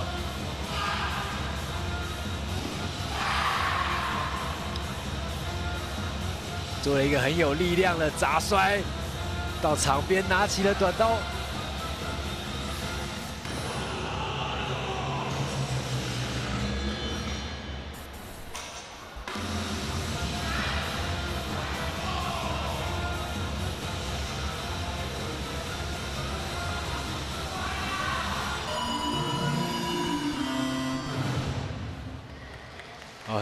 不错，连这个胜利动作都有对拍啊！所以这是反败为胜啊！没错，陈孝瑞跟王承德的这一套创意演武，看他们可以拿几分。与这个前世代的学长对决哦，再次在这个创意演武，哇，技术分拿下25.5啊！非常高的分数哦！只要这个创意分超过25分就会获胜哦。又拿下25.5，哇！以0.5分的差距啊，这个应该是陈孝瑞跟王承德选手获得胜利哇！因为前面这个分差，张勇士、王博祥拿50.5分呢哦，那陈孝瑞、王承德总分51分，哇！但是下一组是有于氏兄弟，哇，光剑出来了。来看看这个，看起来是绝地武士吗？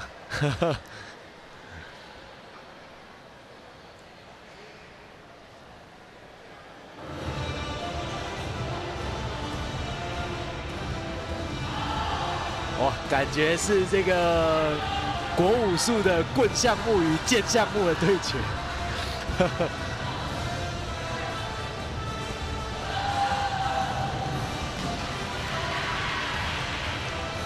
用光剑做出刚刚短棍技术的效果，武器击落之后再做拳打。等一下下一个动作应该会是踢击哦，所以他们完美的把这个招式对接上踢击了。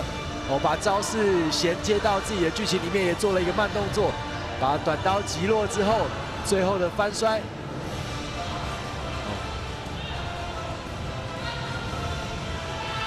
做了一个空中的击落动作。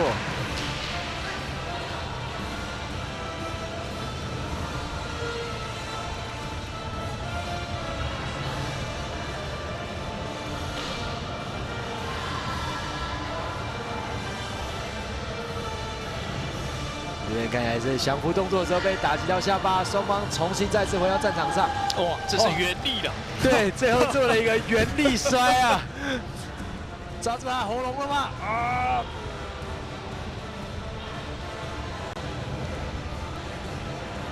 看来两位小选手是新战迷吗？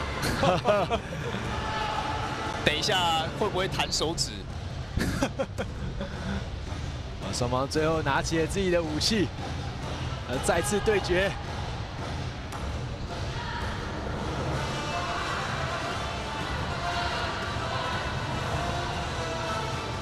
我刚刚有经典的这个背后挡住对方的刺击，哇，让对方插在地上，哇，相当精彩啊！这是我们于氏兄弟于明翰跟于明颖带来的创意演武。好，那道具也是非常的吸睛了哈。没错，那道具虽然可以使用，但是创意演武的道具最多只能使用2个。所以他们两位的表演也在这个规则范畴内。哇，这个光剑已经丢到裁判场外，裁判的这个椅子旁边了。技术分23分，创意分拿下25.5，其实创意分相当的高呀。其实不错哎。对，哇，这组这个青年俊秀，未来可期啊。现在我们看到于明翰、于明颖拿到48.5分的一个总分。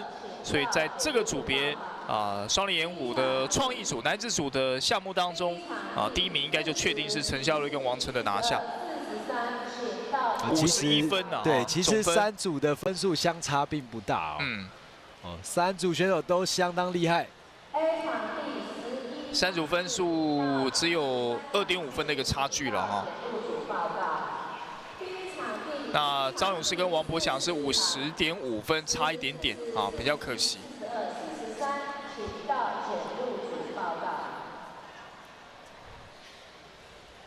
现在等待这个积分结果。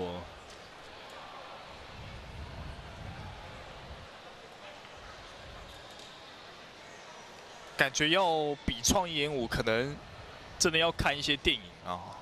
没错，要对一些剧情、动作电影有所考究啊。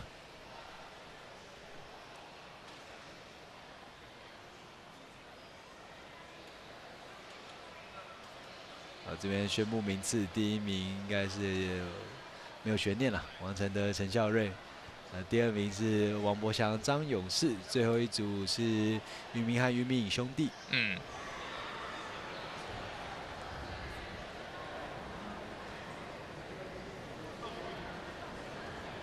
好，裁判也在跟选手玩对，鼓励了一下选手啊。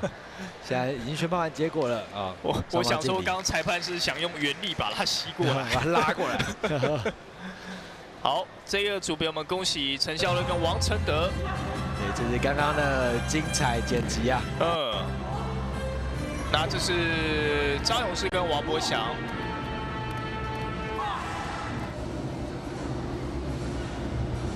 他们的演技也非常的好啊。最后做了一个夹头翻摔，哇，相当漂亮。那这边刚刚抢扇子，陈孝瑞与王承德的动作，哇，做了一个翻身起跳，防止被对方摔入地板。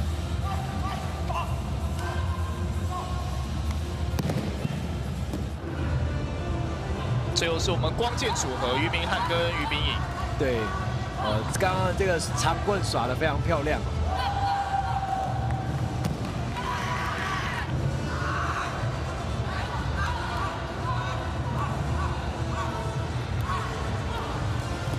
我刚刚做的这个背后挡剑是个经典啊。好，所以看完了在演武的项目啊，待会准备要来进行是儿童请技组的这个比赛，也就是所谓的实战啊。我们今天早上看到都是演武这个双人的这个演武啦，包含这个创意演武跟男子、女子还有混合组的一个演武比赛。那待会短暂的休息之后，马上就要看到是真正的实战请技组的一个部分啊，待会要来。看到是26公斤级，从最轻的量级先开始。好，我们先稍微休息一下，待会再回到比赛的现场。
好，在经过短暂休息，今天我们早上看完的是演武项目的一个比赛啊，包含这个混合组、男子组、女子组以及创意组的这个比赛之后呢，接下来我们要来看到是真正的实战了，也就是请技的一个项目。那在这个项目因为我们是从年纪小的开始了啊，现在画面上看到是儿童组。那是26公斤级女子组的这个比赛，没错。这场比赛是刘柔佑对上林妍君，没错，2分钟的赛事哦，这应该是这个 U10哦，10岁以下的比赛。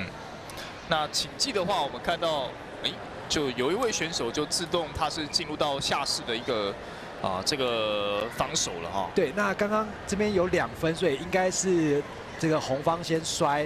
然后现在蓝方翻上来，所以等下会再给蓝方2分哦。这个摔技跟上跟下的翻转都是2分。哦，这边可以看到，现在红蓝方都得了2分哦，把对方带到地板的动作。那请技的部分其实得分的模式其实也还蛮多的哈。那我们现在画面上看到是在上位的是这个林妍君那在下位的是红方的刘柔佑。对，然后刘柔选手这边做了一个剪刀扫，他想把对方夹下去，但是还没有做起来。现在做起来要维持3秒以上才会得到分数，但是对方马上再把它推回去所以林妍君这边守住了他的分数，但是刘柔佑因为刚刚接近成功，他拿下一个优势。那比赛结果的话，会先看分数，再看优势，最后才看犯规。然后这边刘柔佑最后再做了一次剪刀扫，把对方扫倒，拿下了4分。剩下38秒，如果他能守住上面的位置，他有机会结束比赛。哇！但是又翻回来。对，林妍君在下位又翻回来，但是大家可以看到这次。林妍君没有拿到分数因为他刚刚是没有防御的状况。所谓没有防御的意思是，我的双脚没有办法挡在我跟对手之间所以他现在是被齐腰的位置，所以他这样翻过来是没有分数的。那刘柔佑在这边连续拿了8分原因是因为他翻上来在齐腰的位置，齐腰这个位置在柔术里会奖励4分我们叫做 mount 齐腰的位置。像现在我们看到林妍君，他的双脚已经是完全没有办法去扣到上位的刘柔佑，那这个状况其实就已经是非常的被动、被压制的一个情况。对，也就是我们认定说所谓的已经被控制了、被 control 的位置。所以这场比赛应该就没什么悬念了。对，2分钟时间到。对，刘柔佑就拿下了比赛的一个胜利没错，14比2的分数。这边2位选手也相当注重礼仪裁判会让双方选手向裁判敬礼，再相互敬礼。好，这场比赛我们恭喜刘柔佑获得了胜利这是儿童请技女子组的第1个组别，第1组的对战。没错2位选手似乎是同门都是这个五甲武术运动馆的选手。看起来他们年纪应该都还蛮小的，可能国小3年级左右，4年级左右。对，不过小朋友经过训练之后，也是可以知道自己的目标，做出保护自己的动作，这是柔术运动中很重要的一环。不过儿童组的比赛尤其是可能女子组或者说这种重量比较轻一点可能还没有办法看到很多的这些技术动作待会如果说年纪越来越大进入到这种高年级组的这些选手的话，我们再来好好的观察。对，速度会越来越快，力量会越来越大。那请技比赛最主要还是在压制跟挣脱的一个对决了没错。然后适量的时候会在一些状态下加入降服，直接终结比赛。现在场上是沈玉庆裁判我们都喜欢叫贝拉。那他宣布这场比赛开始2位选手分别是红方的杨奎恩跟蓝方的刘杰莹。那这边还是一样，2位选手都来自五甲的武术运动馆相当投入柔术运动的场馆。但是这一组别没有选手主动进入到这个下士等于说两位选手都是在上位，想要进行这个所谓的立技的摔技。对，双方都想要摔，但是过了30秒，所以双方被做了一个这个警告。这个算是犯规啦，就是因为僵持了嘛，抓着都没有人下去。对。那所以一定要有一方摔成功，或是要有一方主动坐到地板上，才会产生这个继续的状况。像这样犯规的一个次数上，到达几次就是犯规数？成人的话是4次，第4次的时候就 DQ 啦，就失格了。那小朋友的话是再增加2次机会，是6次。哇，那可能第2次犯规第2次的这个警告要出来了啊。对，而且给完这个犯规之后呢，第2次的犯规，对方会获得一个优势。现在双方加紧了速度，攻势都变得越来越明显了。红方的杨奎恩主动进到地板一下，但是再次站起来。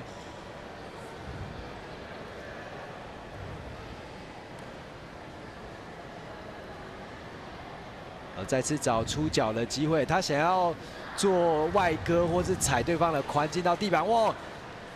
刚刚有一个杨奎恩试图去做这个不知道是他想做的什么动作，他想要做这个肩车或是拿背一个钻对方腋下控制的动作，这边抓对方的脚，让对方摔倒了，有可能会拿下2分哦。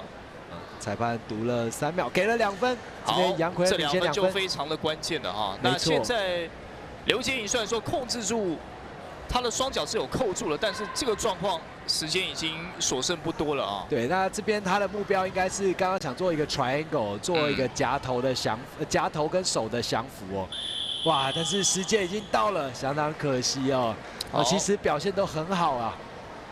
所以杨奎恩这边拿到了这2分就是关键的那一记，这个将刘杰颖给摔倒。对，这个2分决定了比赛因为这个儿童组的比赛2分钟所以其实可以抢分的话，先抢分的选手会比较容易获胜。好，我们恭喜杨奎恩。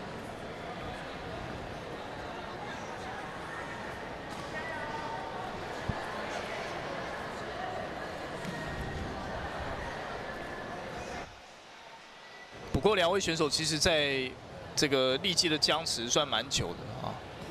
对，杨奎恩凭借一个快速的下潜抓到对方膝盖，但是也在这之后马上被抓到一个 triangle 三角角的位置。但幸好这边是没有这个动作是没有成型不然可能这个分数，这也是2分的分数。没有，这个是一个降服技术，就是他要做一个 choke， 可能会直接结束。对，有可能会直接结束，但是因为时间不够，并没有办法完成。这边场边的小朋友正在等待上场。现在画面上看到应该是何庭安。对，现在场上的裁判沈玉庆2位小朋友上场双方一位来自五甲，另外一位来自台湾巴西柔术。好，身穿红色腰带的是许林熙。哇，开赛马上就势如破竹，许林熙先拿到2分。对，而且后续要继续压制对，他做了一个过位，没错，他做了一个过位，越过对方腿，压制到对方上半身，再拿3分。他是所谓 pass， 有个过位越过对方的防御，拿到5分。何庭安现在在挣扎，对他想要做一个腰桥翻身进到所谓乌龟或是恢复防御的位置，他不断的想要让自己的脚回到自己跟对方之间但是也因为这样关系露出了手，差一点被做一个美国锁。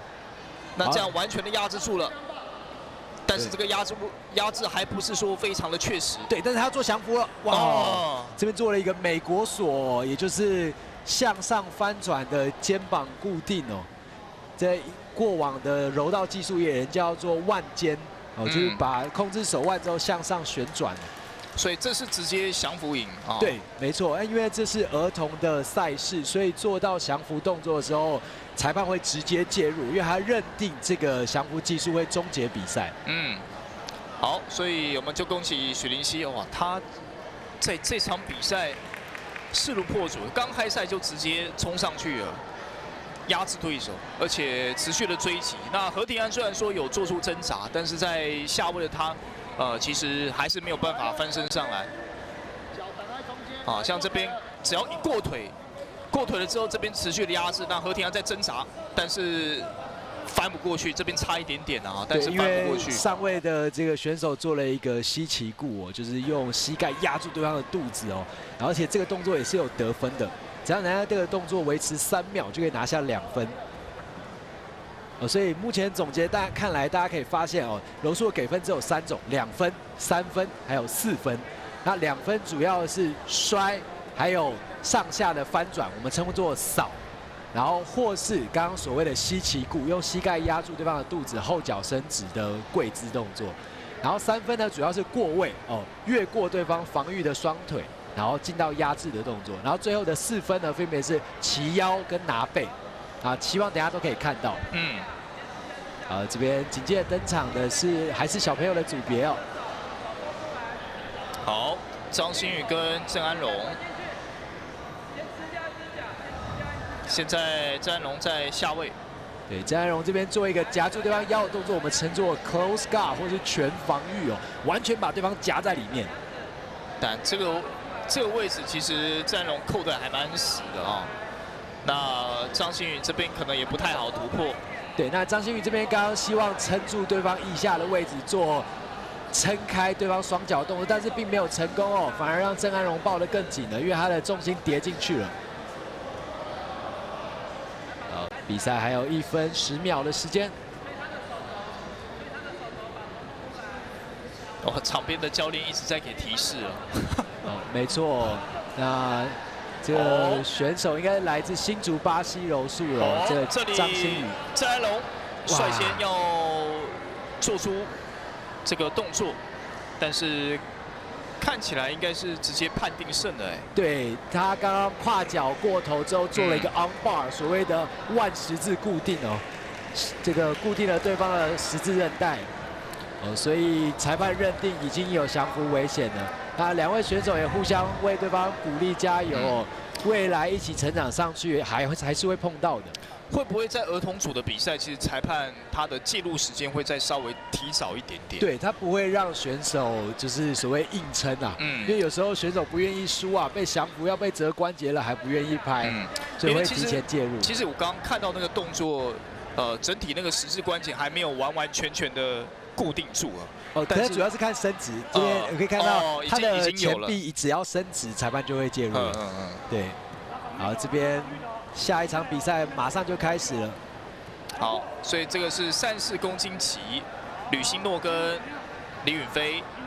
没错，那这边吕欣诺是来自五甲哦，旁边可以看到他的指导教练哦，是我们的 Sam 教练，然后李允飞是来自野孩子积极运动馆哦，然后应该是袁翔教练。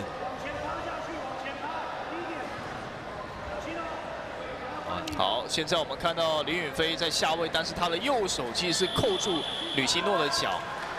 对，然后他拉住他的手，他想要让对方翻身，他想要下去抓脚。现在吕欣诺有点危险哦，吕欣诺有点危险。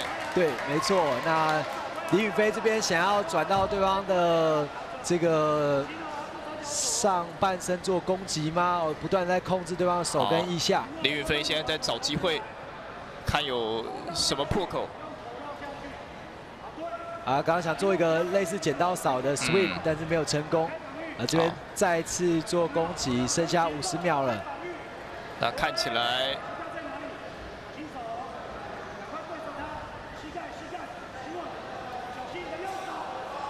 他再次把他的手卷进去哦，用对方的手给对方做压迫。但是并没有太明显的效果。他因为对方的脚不断的后撤。这边李允飞想要把对方翻向左方，成功了吗？翻了！哇，可惜，差一点。但是这边可能会得到一个优势哦，就是当你的动作接近得分，但是你没有办法完成那个动作达到3秒的话，它会给予一个优势。但是这边我们暂时看不到优势分，那我们就看10秒后怎么宣判。理论上已经获得了一个优势哦。哇，那吕欣诺可能就这场比赛就有危险了。好，最后时间结束。那如果说只有这个优势的话，可能判定会给林允飞获胜。的确。所以林允飞拿下了这场比赛的胜利。对，一个小小的动作会决定性的差异啊，会有决定性的差异。而且这个组别其实只有2位选手了哈，所以林允飞获胜的就代表说这场比赛就拿到了在这个项目的第1名。没错。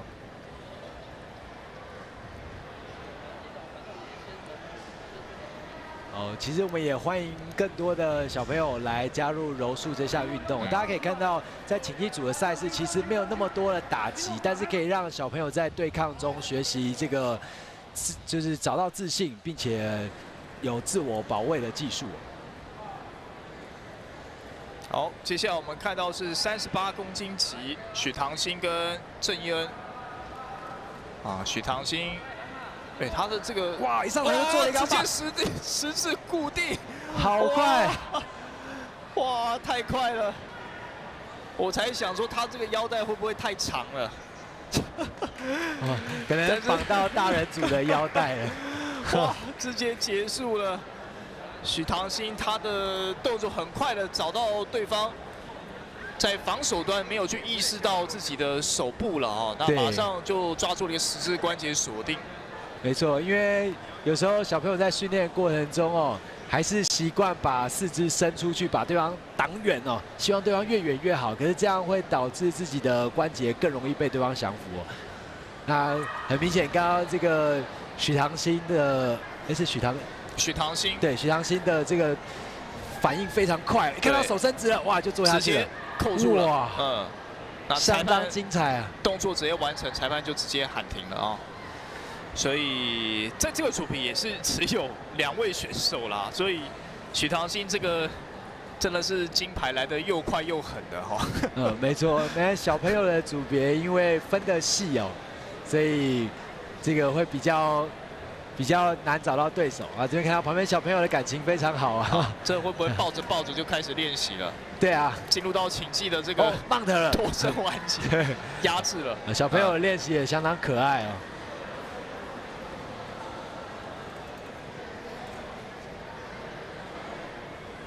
那待会我们要看到，应该是在26公斤级的这个金牌战在前面我们获胜的刘柔佑还有杨奎恩要来进行对决。那因为2位选手在前面有比过1场所以可能在这一场的时间上面，会让2位选手稍微休息一下。不过场边的这个裁判是已经在 stand by 了。所以就等选手上来开始进行这场比赛。那我们看到旁边的这个场地应该算是热身场地有非常多的选手在旁边先做热身，还有先做一个模拟对战的一个练习。没错，那每一位已经比赛过的选手他在下一场比赛上场之前，最少可以要求1场比赛回合的时间，当做他的最短休息时间了。所以因为刚刚前面比赛有终结所以很有可能现在会休满2分钟，让那个即将连续登场的选手有足够的休息时间了。今天其实我们看到在儿童组的部分报名人数来到61位所以其实报名人数还蛮多的。没错。再来就是成人组也很多，来到72位。这也代表柔术这项运动未来的这个心血也非常多越来越多的小朋友投入。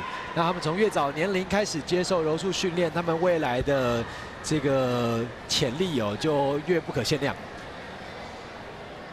现在我们应该是在等待休息的时间了这可能也不会休息太久，因为前面其实有4场比赛的一个时间这照理来讲4场比赛应该是足够的。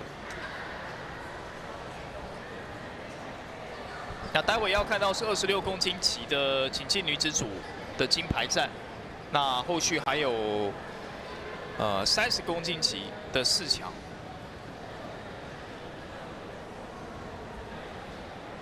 那现场不知道是不是也是计分的问题，还是裁判这边不知道出现了什么状况？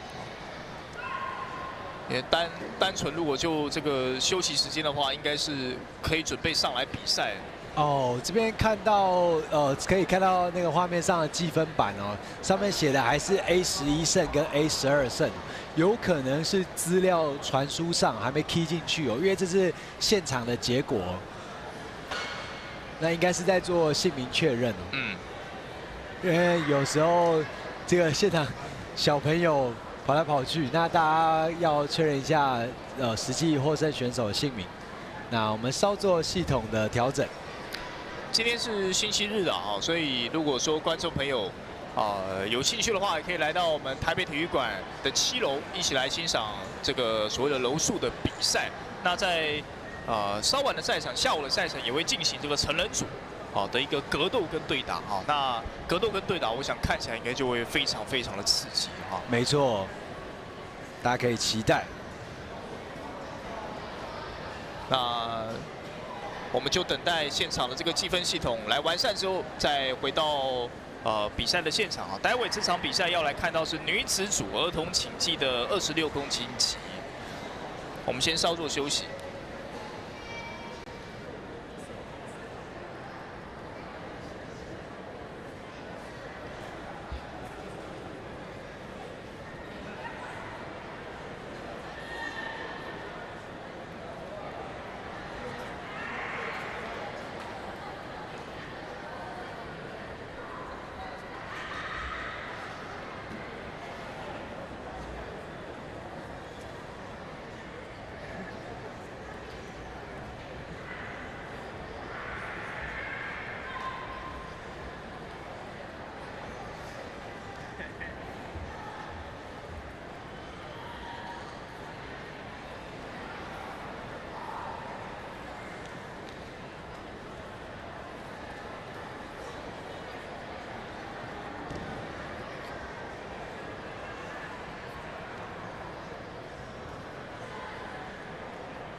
好，回到我们比赛的现场，在经过短暂的一个休息跟调整之后，系统应该是没有问题。那场上的选手，2位选手也已经在场上已经做好准备了。好，这场比赛是由刘柔佑对上的杨奎恩，这是在26公斤级的一个金牌战。那红方是刘柔佑，蓝方是杨奎恩。2位选手在前面啊都有拿下一场比赛。 对，双方从4强进到了决赛，刘柔一上场就做了一个拉防御的动作，好，但是杨奎恩不断的想控制住对方，好，想要做过位，那双方在这边陷入了僵持。 2位选手应该也是师出同门的哈，都是在武甲训练的这个选手。 应该是，然后这边看不到他的背啊。对，2位都是武甲的选手，在决赛狭路相逢啊。所以这同样的一个道馆训练出来，应该在平时的这训练上面就有一些练习赛的经验。对，对方都相当熟悉哦。刚刚2次带到地板想站起来，但是就双方都挣脱了，所以双方对对方的招式都很熟悉啊。哦，刘柔佑再次做了一个拉防御下去的动作。 但是杨奎恩并不让他的脚穿过自己的腰间哦，不会被夹在里面，一脚跨过去，很有机会哦。那这里是有一个破口，对，看杨奎恩是要怎么去利用。对，这边进到一个所谓半防御的姿势哦，这个刘柔佑选手夹住杨奎恩选手一条腿，想办法这个缓住他过位的动作。 哦，不过刘柔佑选手这边似乎是没有挡住啊，好像过了哦。对，好像出来了。但是杨奎恩选手这边做的这个所谓西旗固 Neon Belly 是反的，哦，必须要是左脚在前面啊，刚刚那个位置。所以这边很可惜，杨奎恩没有好好把握住这一次机会。对，但是他因为刚刚的动作已经接近 pass， 但是没有压满3秒哦，所以得到了一个优势。现在剩下最后8秒的时间。 那这个一个优势有可能就会决定胜负哦。好，哇，时间到了，那可能在分数的判定上，双方是0比0啊，但是就看裁判，好给了优势方的杨奎恩。对，一个优势的领先哦，决定胜败。那因为是儿童组的比赛哦，所以这个优势确实也很重要哦。好，所以我们就恭喜杨奎恩拿下了这张金牌。 好，这是在儿童擒技女子组26公斤量级的一个金牌，好，恭喜她。那同样，我们看到是刘柔佑，这是拿下了银牌，啊，也是非常好的一个成绩了。有几位选手都有相当好的表现，也鼓励选手继续来参赛啊。那待会我们要来看到是在下一个组别的比赛，啊，我们先。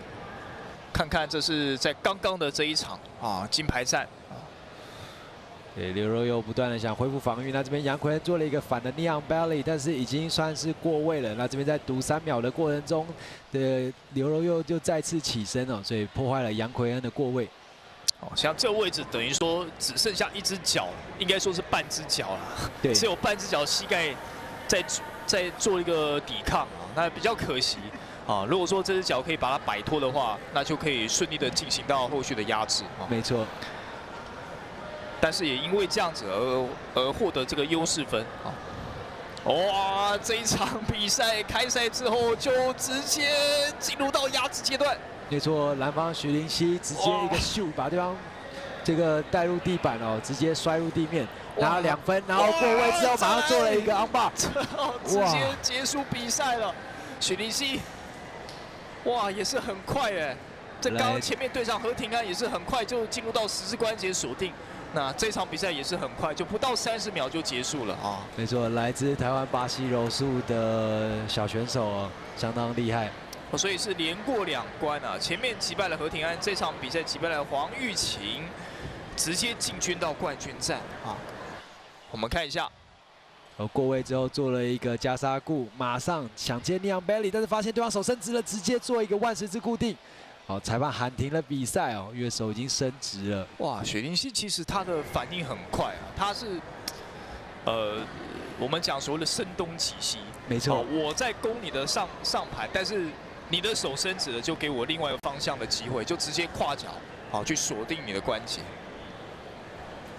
哦，所以相当有经验的小选手啊。目前这样看起来，其实雪灵溪他的一个，不管是他的技术层面，或者说他的一个比赛的一个临场反应的速度都非常的快。没错，一开赛他就是直接冲上去100%的一个进攻了啊。没错，目标很明确。接下来我们看到是30公斤级的另外一场4强战啊，这场比赛呢。 是由获胜的刚获胜的张馨予要对上陈文允。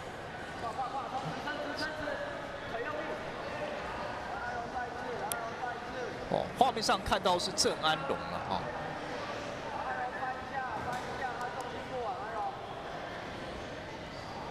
好，是郑安龙对上陈文允。好，那双方选手一上场之后，郑安龙主动带入地板，做了一个全防御的动作。 现在在这个位置进入了僵持哦。那蓝方的选手应该是陈文允，想要站起来，但是无法突破对方的全防御哦，对方的脚跟实在扣得太紧了。好，这边想要做一个 bump sweep， 所谓的炸弹扫哦，把对方直接用髋往右侧的方向撞过去。 想要翻身，但是这边郑安龙并没有非常好的去控制他的手哦，有点可惜。哦，现在场边的教练喊哦，希望他可以去拿背哦。哦，那这不是他们的时间，让郑龙看一下，这是另外一个场地的。哇，这边做一张棒啊！有，这里锁到了。哦，没有手没有扳指，手没有扳指。哦，扳指了。这里裁判判定是有一个，应该是确定啊，手扳指的动作。对手扳指的话，那是不是就确定了？红方啊，对，直接裁定是获胜。来自台湾巴西柔术的郑安荣哦获胜，那也感谢蓝方来自五甲的陈文允。两位小选手表现都相当好呀。这边一个关键的看一下十字固，哇，这里真的是漂亮哦。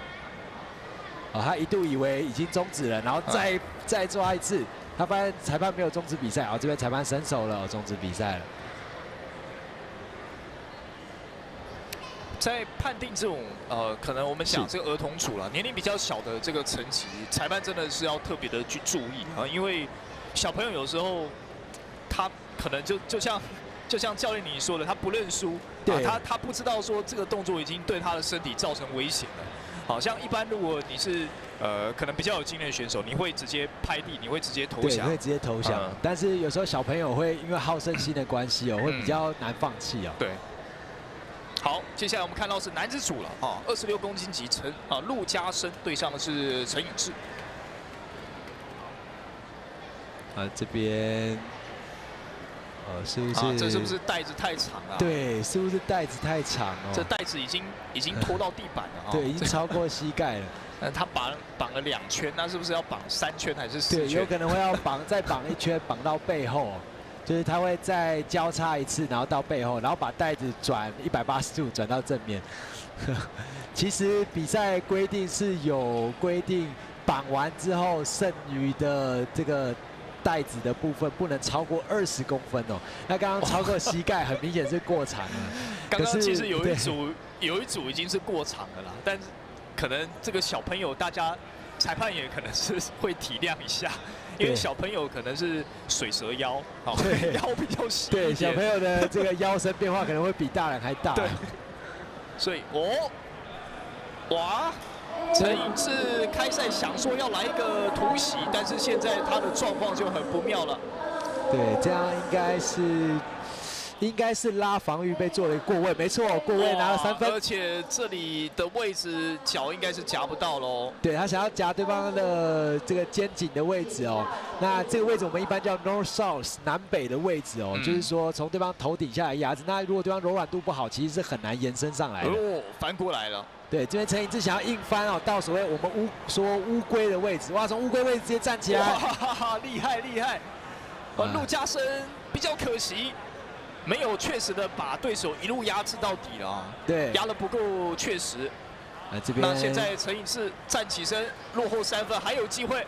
对，他想勾对方的脚，然后这边应该还是要进 close guard， 对，全防御的位置。但剩下1分钟哦，3分相当难追啊。在比赛里面，3分其实是一个决定性的分数，因为你从下方做防御翻过来最多2分哦，其实就有点像打篮球3分球跟2分球一样，那个3分的差异是相当难追的。你等于是需要2波的得分了哈。对。好，现在陆家生就在上位，稳稳的，只要站好自己的脚步，维持好自己的重心就可以了。但是这里危险哦。这里危险哦，被做了一个 triangle， 这里手不能被抽出来。没错。他也想要用脚去阻止对方。哇，这边手要被拉出来吗？小心！还有20秒的时间，陆家生要撑过去。那现在就陈颖志最后的时间15秒了。对，然后双方教练现在都哇紧锣密鼓的在下指导，希望自己的子弟兵能获胜。抓到旁边的裤带绳子哦。哇，应该是僵持不下，没办法了，无法突破。时间到，那看来是由红方的陆家生拿下这场比赛。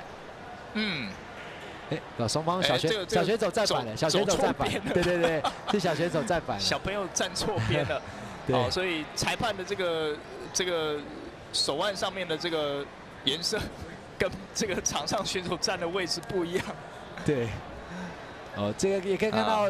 裁判手上的红蓝方代表选手的红方跟蓝方给得分给分，这个然后犯规优势哦。然后刚刚是很可爱哦，裁判帮他绑腰带哦。然后这边在南北的压制陆家生一个非常漂亮的南北控制。陆家生这边就比较可惜哦，被对方找到这一次机会。其实他的这个刚刚所提到这个所谓南北的压制，他必须把对方给完全的控制住了。没错，如果说可以控制得很确实的话，就没有后续的这些，这个可能会被对方翻盘的一些可能性。没错。那这边现场来自新竹巴西柔术的小朋友 ，Hello， 你好，相当的有活力啊。这选手应该是第一次被直播啊。上电视没有，他们应该搞不好还直播过很多次哦，因为他们的参赛经验其实很丰富的。他们也新竹巴西柔术也很常参与各种国内外的比赛，他们甚至会组团去日本打亚洲杯哦。因为我们知道柔术其实也算是日本的一个传统武术。对。那大家听到这个所谓的巴西柔术，其实是真正这项运动其实最原始是在日本开始的。对，他们有他们的源远流传。那在巴西之所以能闻名，那主要跟现代的综合格斗发展也有关系。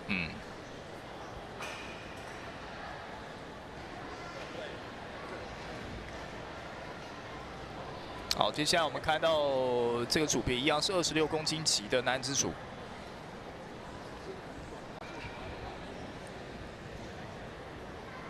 罗英奇跟李冠瑞。但是这里好像这个组别好像是已经在别的场地或者是已经弃权，我们待会再来看一下啊。现在在场上我们看到是江博飞跟陈佑安，是儿童男子组30公斤的量级。对，这是30公斤级的。哇，双方翻转的速度非常快哦。好，江博飞现在是率先得到2分，得到2分之后，现在要进入到陈佑安的一个身体，要来想办法继续的追加压制的这个分数。但是陈佑安在下位疯狂的抵抗，现在找到机会，稍微挣脱了一下，但是还是很危险哦。现在的状况还是很危险。没错，他在用他的膝盖做大腿的压制，想要直接过位。那这边陈佑安又再次恢复他的防御，踩住对方肩膀，把对方踩出攻击的踩出那个控制的范围哦。好，但江博飞现在手握2分的一个领先，好，双方解开。没错，那这边陈佑马上做了一个秀，想要抢回这2分。哦，在秀进去之后，被对方做了一个 sprawl， 也就是所谓的后跳防御哦，把脚向后跳，然后髋向下放，压迫对方。哦，这边江博飞的基本动作非常好哦，这来自这个台湾巴西柔术林口馆哦，那场边是他的教练 Jerry 哦。这里听到 Jerry 教练哦说没问题啊，博飞你领先了2分。这边陈佑安想要抢回他的分数哦，也不断在努力哦。来自新竹巴西柔术的陈佑安再次拉了一个防御，他想要做 sweep， 不断的控制对方领子。但这个哇，危险！哇，还有机会，还有机会，不一定哦。没错，这边是要做钢棒吗？但是并没有把手拉进来哦。恢复了防御，陈佑安还在努力哦。现在快没时间了，陈佑安现在快没时间了，拉得出来吗？最后机会想夹triangle转钢棒，拉得出来吗？但是手肘是弯的哦，感觉江博飞可以撑过这3秒。哇，拉不出来了啊！最后的机会也没了。哇，相当精彩哦！小朋友的技术可以打到这么有来有往哦，其实真的相当厉害啊！哇，江博飞就靠着前面的那个2分啊，拿下了这场比赛。那其实这场比赛虽然说江博飞获胜，但是赢得绝对不轻松。没错，陈佑安其实他有很多波的进攻是有去威胁到对手。对，但甚至我们讲在最后的10秒钟，其实都还没有办法去判定谁能够获胜，因为如果说那个动作真的手被拉出来的话，被突破的话，其实是会直接判定胜啊。没错。好，所以这边江博飞获胜啊。那待会下一个组别就看看了，应该也是30公斤级的这个男子组。看来这个小朋友30公斤是相当竞争的量级啊。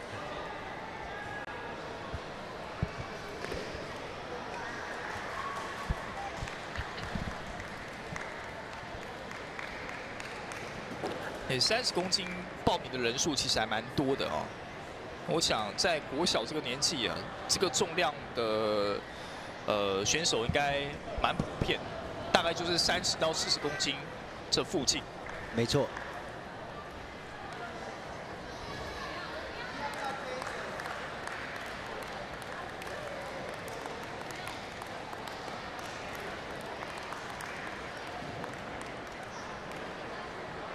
好，接下来要来等待的是下一场比赛。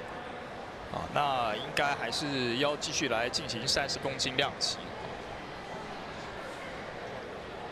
场边我们看到选手应该是已经就预备位置了啊，就等场上的裁判。那这边现场可以看到场边在热身的小选手，然后左侧的是这个小旋风巴西柔术的总教练林佑，掉到荧幕外面了。其实柔术的竞技运动啊，也可以在这个家里就可以来练习了啊，就床上。在这个如果说小朋友睡不着觉，爸爸妈妈就说来，你把我十字关节锁定完成了之后，我们再去洗澡睡觉。直接压制嘛，直接压制，很像。或者是爸爸妈妈压制小朋友，让小朋友试图挣脱啊，这也是一个练习的方式。挣脱，然后累了就可以直接睡觉。对，就可以直接睡觉。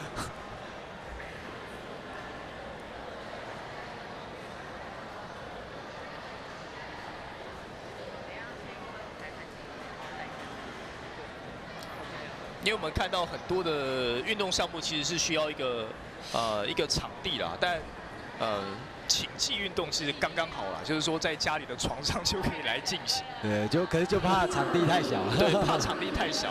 好，这边紧接着开始的是张耀群代表红方哦对战蓝方的李月恒。这是30公斤级的预赛。在这个公斤量级，其实哇，小朋友。感觉这个竞争强度蛮高的哦，每位选手都实力还不错。没错，张耀群一上来就拿下一个 take down 2分哦。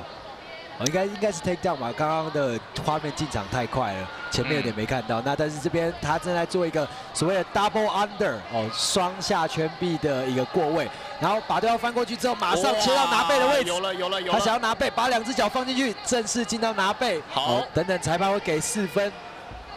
所以这边李月恒已经完全被控制的一个情况下，对，张耀群再拿下4分，总共6分。现在应该是做一个背后裸脚，rear neck choke。裁判现在近距离的观察，看这个裸脚是不是已经进入到脖子的这个内部了哈。对，那现在6比0，还剩下50秒哦。其实张耀群可以省一点体力哦，因为优势已经相当明显。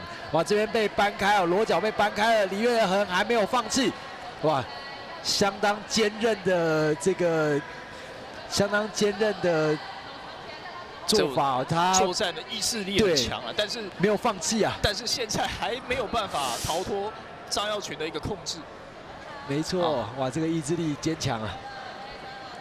哇，因为在非常低的位置，所以裁判必须要非常靠近去观察。对，确认小选手的安全哦，但是也要让比赛继续哦。因为这动作有可能会累晕的啊，所以有时候小朋友已经晕了，但是因为在底下，所以没有看见。对，所以他不断近距离在看啊。场上负责的裁判是我们的孙汉忠裁判哦，这边 tap 看起来应该是投降了，对。好，所以张耀群就直接获得了这场比赛胜利。恭喜张耀群选手，那也感谢李月恒选手的同场竞技。这个我们只能说，不要小看他们这些小选手啊。其实该有的动作，该有的一个这种竞争的意识，他们还是有的。没错，那紧接着下一组又要登场，这边是刚刚回放啊，这应该是前3场的回放。对，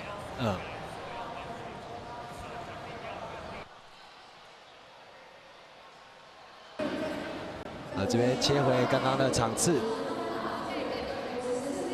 像我们就可以看到张耀群他在上位的时候，其实他的压迫动作，对，而且他的双脚是张得非常开，等于说他可以保证住自己的一个重心很稳定的情况下，再去找机会。没错，那这边马上做了一个抢背哦，相当漂亮。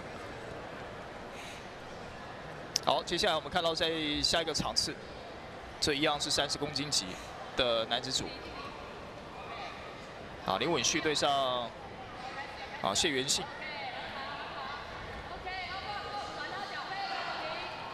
哇！一开始就做了一个这个往背后旋转的昂霸哦，哇！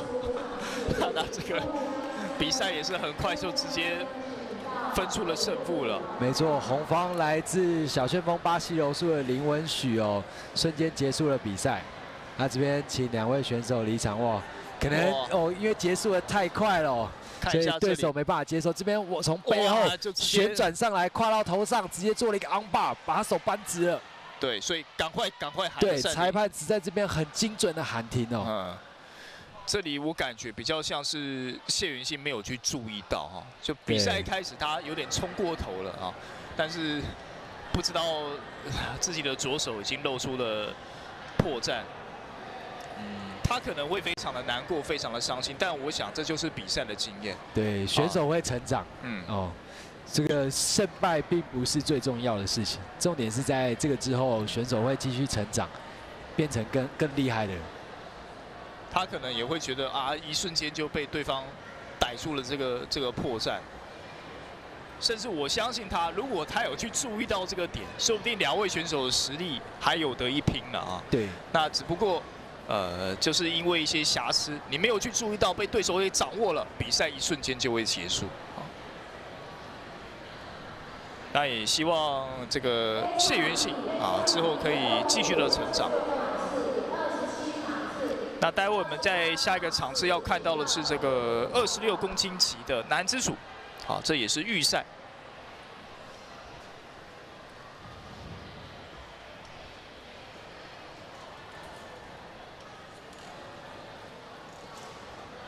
在这个组别，其实我们看到蛮多的选手实力是有一段落差。那有些选手实力其实还蛮接近的。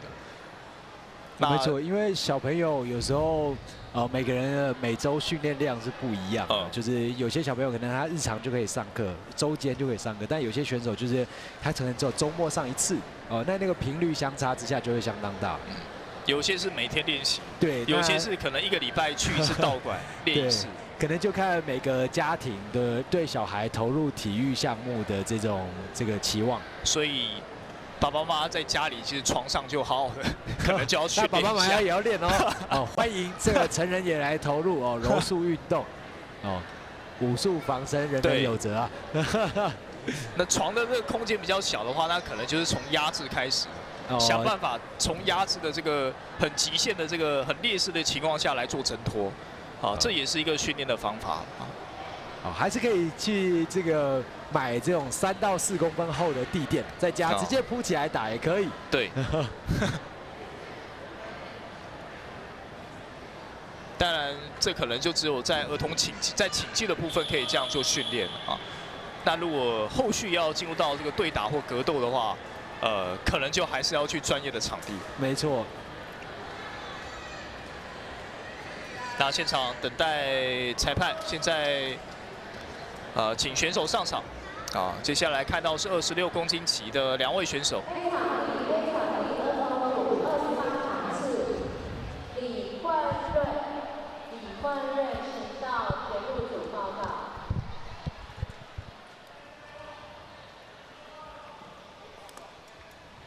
好，这是男子组最轻的一个量级，26公斤级，陈一安跟陆家生。陆家生是在前面有获胜的选手，那现在哇也是直接过腿了。但是现在还没有压到所谓胸口贴胸口的位置哦。这个在下位的陈一安还不断的在找寻机会把脚踩回去哦，但是陆家生不给他机会啊。对，双手撑开哦，把对方摊平在地上。只要他就是正面摊平对方，胸口对胸口，让对方屁股着地的，他就可以拿到3分哦。但是这边对方还在挣扎。但是这个挣扎有用哦，勾到一只脚了，勾到一只脚了。那这样子就宣判陈一安这边是没有办法得分。陈一安这边恢复防御，那陆家生这边没办法得分因为刚刚那个颜色靠太近了。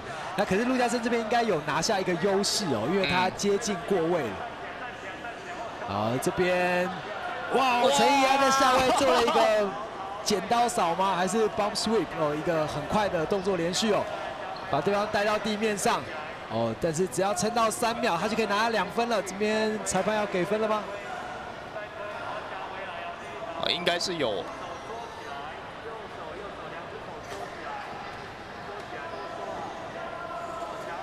裁判分数还没有给出来。没有，他这边好像给了2支优势我们从侧面看到计分板，那有可能是刚刚被视为是 scramble 嘛，就是所谓的双方并没有谁特别是上方或下方，就另外一方也是坐着的情况，但是这可能要看主审等下怎么给分了。这里要小心哦。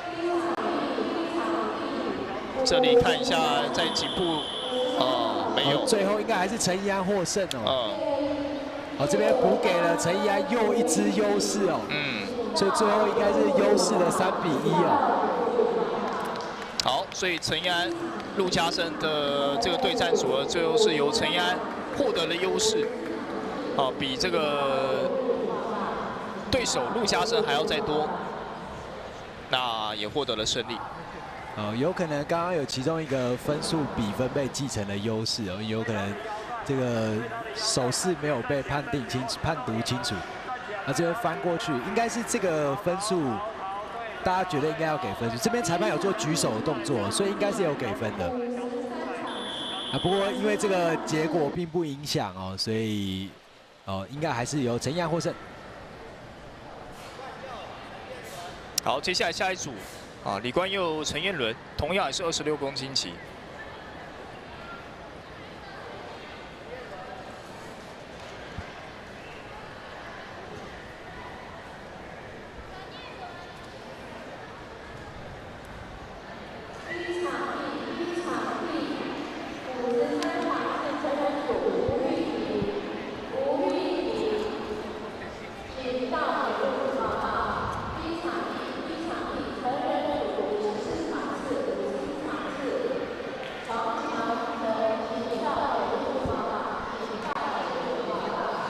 李冠佑跟陈彦伦。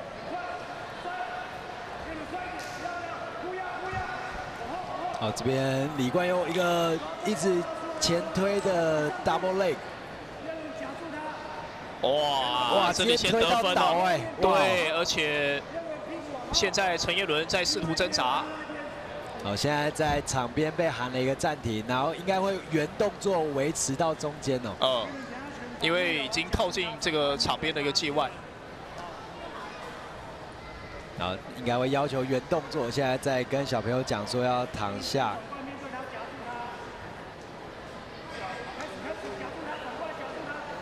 好，这边做一个 knee on belly， 可以看到膝盖放到肚子上，后脚伸直，再拿2分。好，如果陈彦伦没有办法挣脱，比赛可能会直接结束。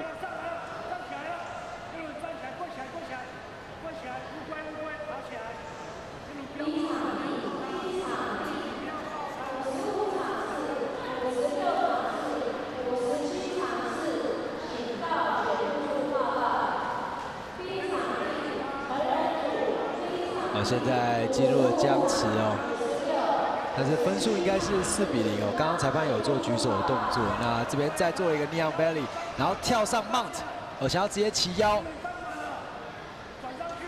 哇，那可能这个分数的差距4分了，哇哦！我这边马上做一个阿棒，手已经伸直了。但是陈彦伦是不是刚刚已经拍了嘛？ 他似乎有在做拍地的动作，但是不像是放弃。裁判终止应该是因为最后手伸直的阿把。陈彦伦那个拍地的意思是什么？应该是想要后退在那个位置，因为他那个动作不太像直接放弃。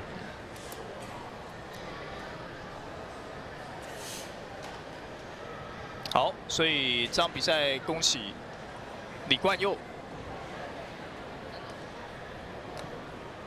小选手的表现相当精彩哦。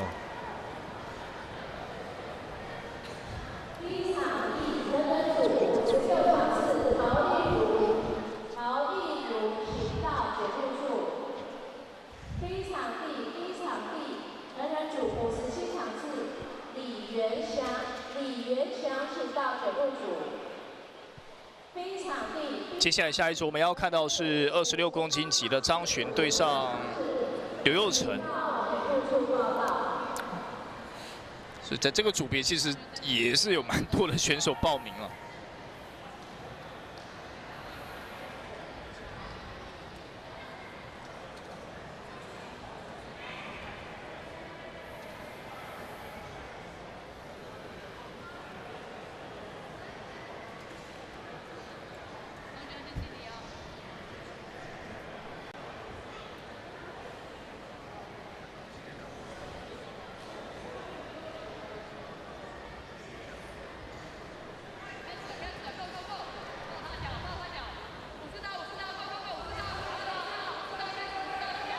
好，刘佑成现在取得了一个可以得分的一个机会。好，那张珣现在挣扎。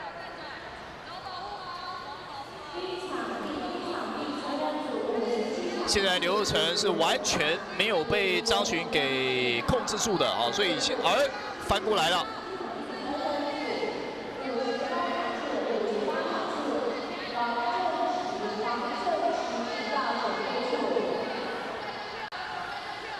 继续的追击，张珣试图要在找角度要来压制。好，现在已经进入到完全的一个压制状态，又转过来。小朋友柔软度非常好。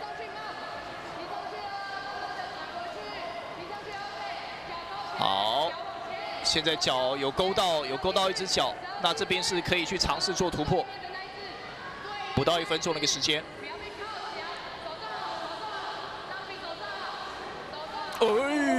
有了。那这样子的话，张珣应该就直接获得了比赛的胜利了。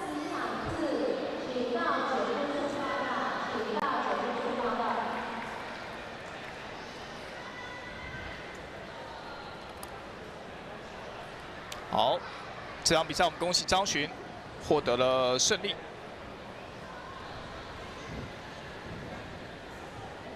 这是26公斤级请技男子请技的这个组别，像这个位置其实已经看到手部的一个关节被完全的给压制住了啊。没错，那主要是手部关节上翻之后会锁到肩关节哦。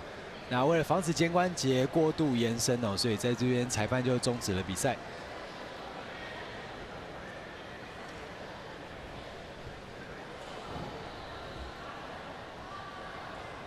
那待会下一场比赛应该也是26公斤级，这一场应该是由李冠瑞要对上许环宇。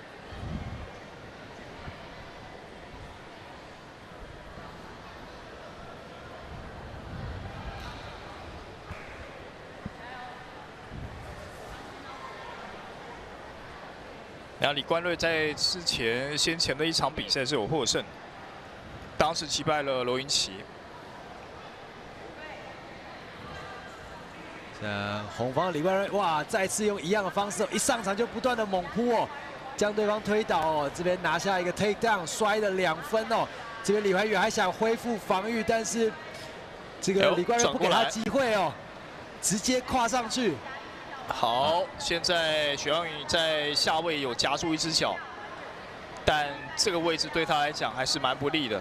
没错，很快李冠瑞就抽出来了，又挣脱，又挣脱，又翻身，但是现在还是很痛苦。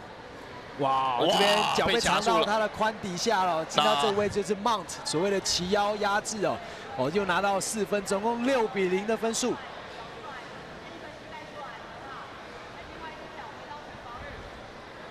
现在下位的许环宇，他来自新竹巴西柔术的教练，不断的在给他 coaching 下新的指令，希望他能恢复防御哦。但是李冠瑞这边似乎再次做了一个过位哦，再次过腿了。哇，这个已经无法挣脱了，完全在上身被控制的情况下，2只脚是没有任何施力点。没错，李冠瑞这边代表台湾巴西柔术，马上做了一个 Neon Belly 继续抢分哦。这边又给了2分，总共11比0，然后再次回到压制位置。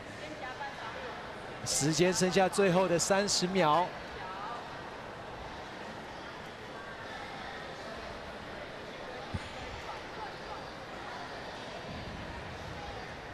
许环宇拼命的找机会，好。膝盖用上，翻身用上，好，这边逃出来，哇！但李冠瑞马上抢背，相当快的反应哦。那这样分数就已经完全拉开了，应该是很难再追了。而且这边李冠瑞还在做一个 rear neck choke 的 setting 哦。好，最终我们恭喜李冠瑞。哇！压倒性的分数了，对，15比0，相当清楚自己的目标跟技术的选手哦，哇，在儿童的时候就可以这样展现出来，这个教练的功底也相当深厚啊。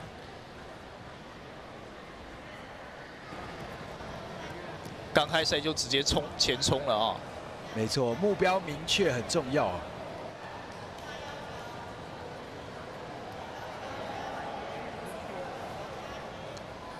所以之后如果说再面对到李冠瑞的话，他的对手可以稍微做一些轻收了啊。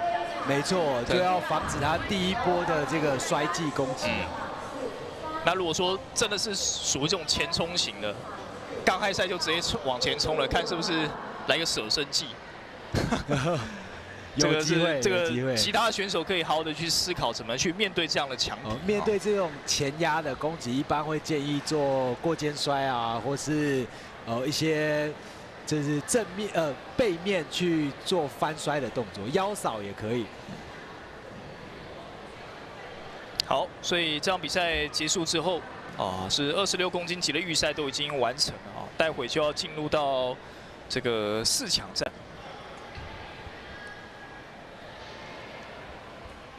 那接下来看到应该是30公斤级的比赛，30公斤级的这个4强。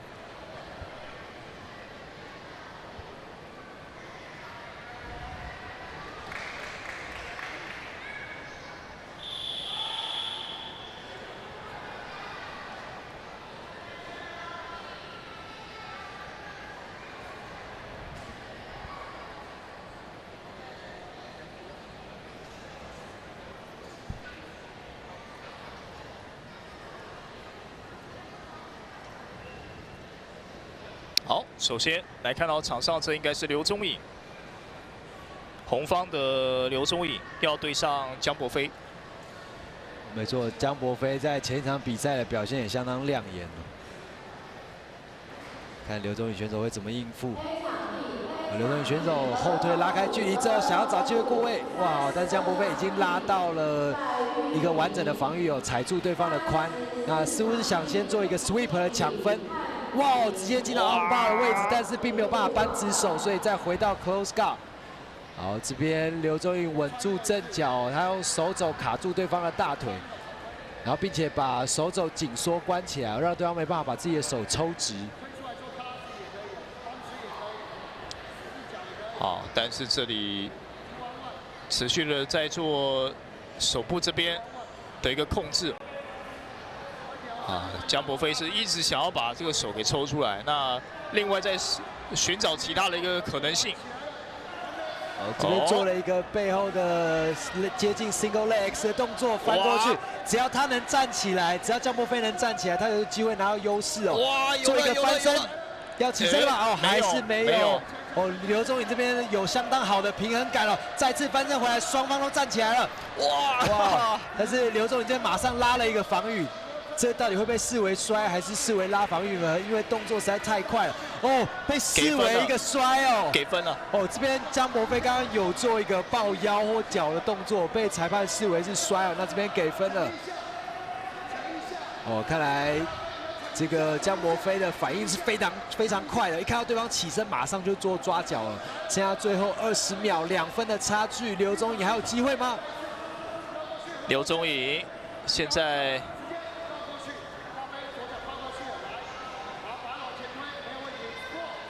哇，这个位置，现在6秒还在过位哦。江博飞不断的攻击，要直到最后一刻。哇，最后就是靠这2分拿下了哦。没错，并且不断的压迫到最后1秒哦。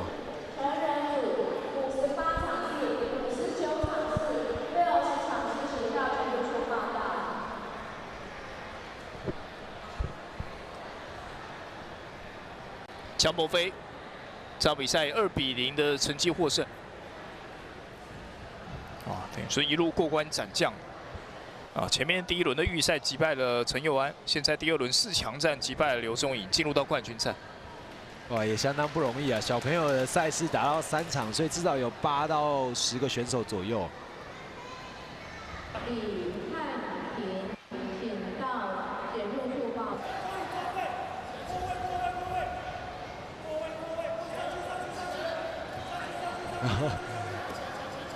这刚刚的精彩回波相当漂亮哦，就在这边被判定为摔哦，对，因为他有抓脚哦，这边可以看到左手做了一个抓脚的动作。好，接下来看到一样是30公斤级的4强，那这场比赛是由张耀全对上林文旭，那林文旭就是在上一场之前的比赛就一瞬间解决对手的选手。没错，那他的策略相当明确哦。蓝方代表小旋风巴西柔术的林文许哦，他在这个全防御的动作，最终目标似乎就是去夹 triangle 或者说万十字固定。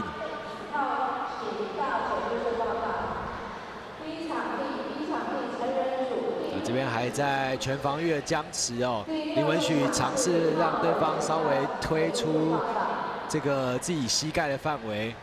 后退一点哦，好做夹头的动作。这边张耀群完全不让他有机会，哇！但是这边还是做到一个 triangle， 但是并没有办法夹得非常紧哦。这边转鞍把，哇！他马上交叉脚转鞍把上去哦，扳直了手哦。那这边裁判就直接终止了比赛。林文旭。但是这个2位选手的站位应该反了，也站反了。不过没错，他宣布胜败的方向，的选手没错啦。对，那最后蓝方林文旭获得了这场比赛的胜利。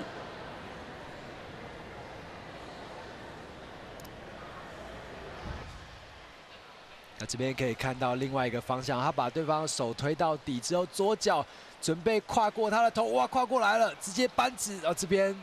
贝拉裁判直接介入终结了比赛哦，因为再这样下去，小朋友的手可能会被扳到超过关节活动范围哦。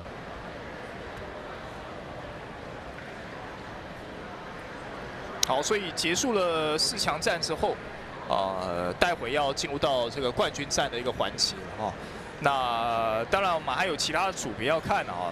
那现在要看到是这个34公斤级，那后续还有38公斤、42公斤的一些预赛啊，要来去做比赛。没错，那相对的体重提高，后面的小选手应该能做出更多的大动作。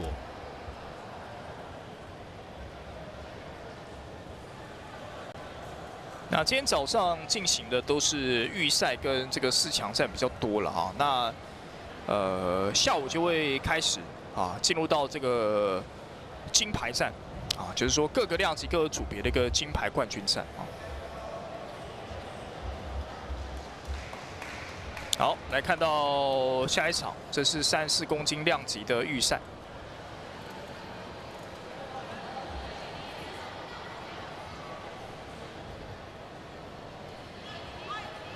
这场比赛是张成凯对上张将龙。那张将龙一上场就做了一个拉防御的动作，进到全防御。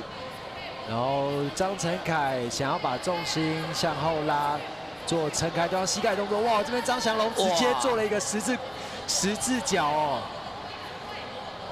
十字脚是意味着他的手腕交叉尝试给予对方脖子压力但这里没有进去啊。现在，直接这边再给更深，抓得更深一点。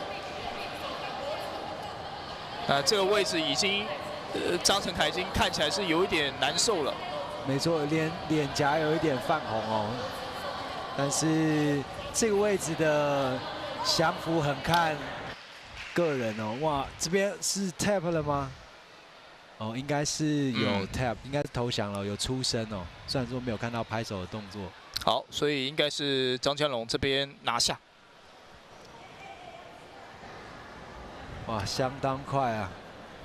对自己的技术有信心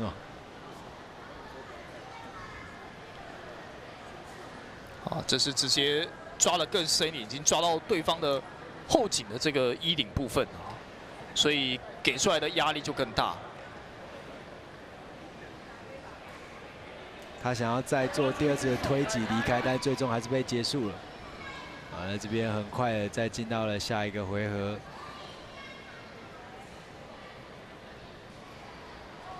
这边贝拉裁判场边确认选手姓名之后，开始这场比赛。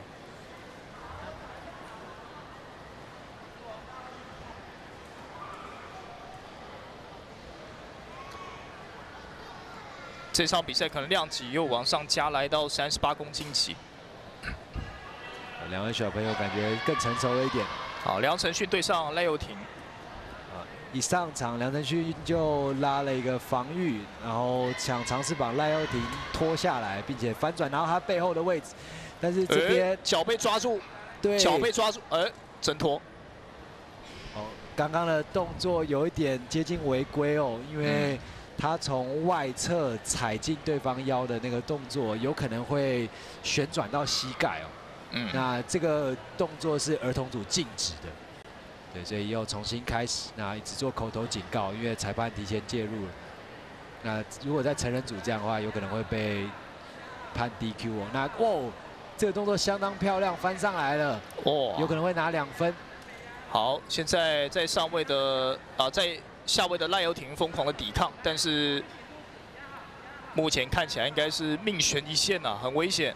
对，那这边2比0了，那。裁判还没有给3分应该是认为这个 scramble 还没有结束，这个拉扯翻滚的过程还没有结束但这里已经看到了手部的关节，对，有可能会有一些让赖佑廷受伤的动作出现，所以就直接判定了梁承勋拿下了这场比赛的获胜。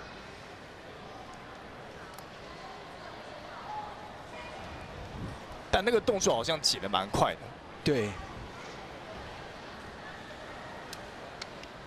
小朋友有时候可能就是知道这个动作完成了之后，他没有继续的追击。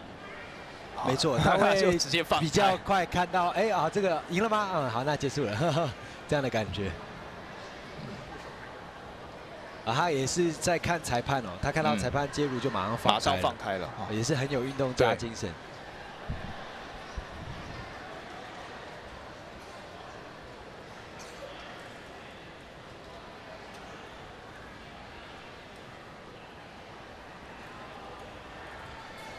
好，再来下一个组别42公斤级。这组别，江丰俊对上林奎廷。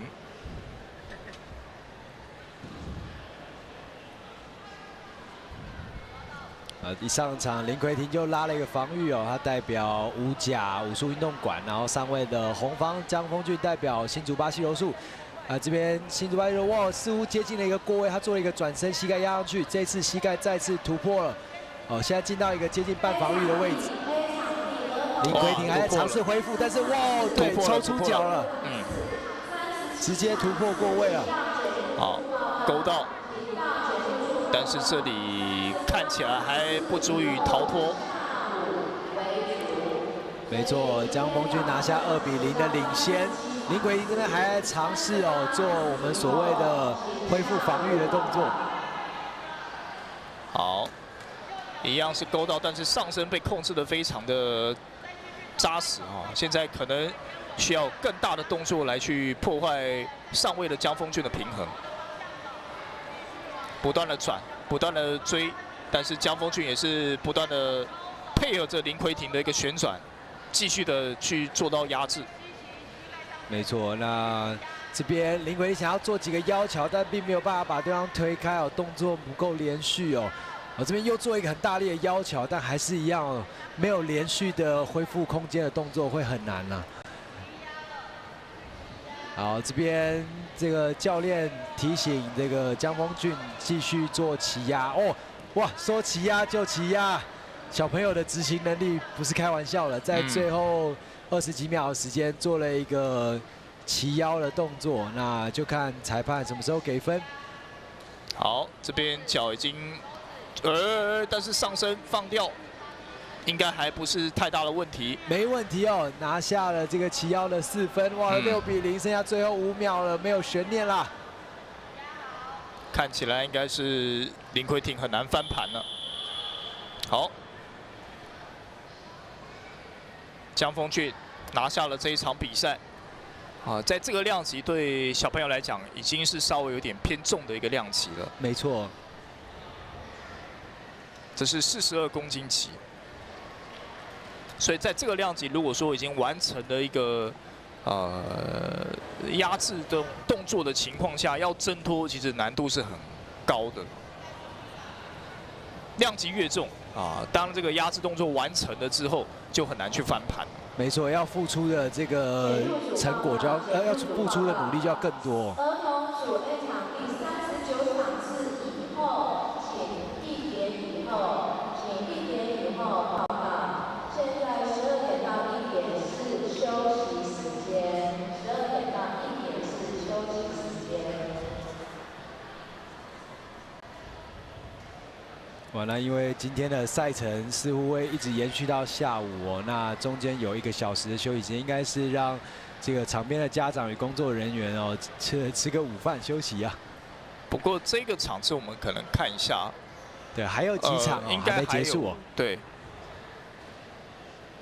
应该至少会把42公斤级比完，那后续再看看。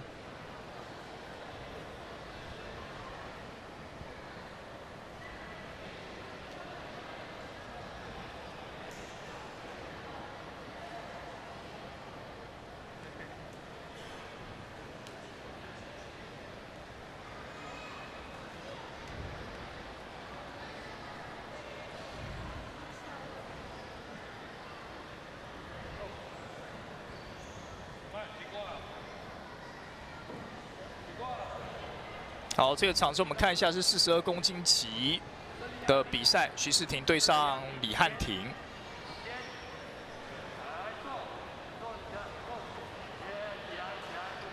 一上场徐世廷就做了一个 shoot， 就是一个低位去抓脚的动作，但是并没有成功。李汉廷把他拉回上位，然后这边徐世廷改变战术，直接拉了一个防御。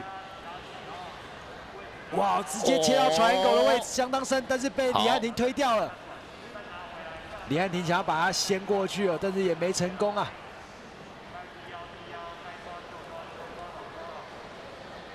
双方进入了力量的对抗。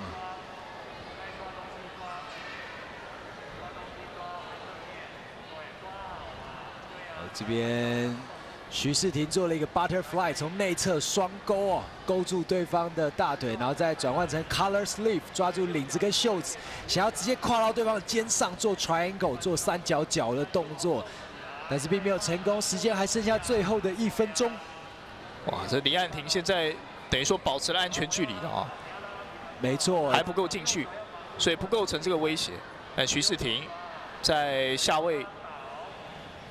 要继续的找可以进攻的缝隙。对，那刚刚做了一个我们叫做 dump sweep 笨蛋摔的动作，就抓住对方脚跟，踩对方的腰，让对方直接坐下去。那这边徐世廷抢到2分，剩下最后30秒，如果能稳稳守住的话，就会获胜。李汉廷还在找机会冲起来，不要放弃啊！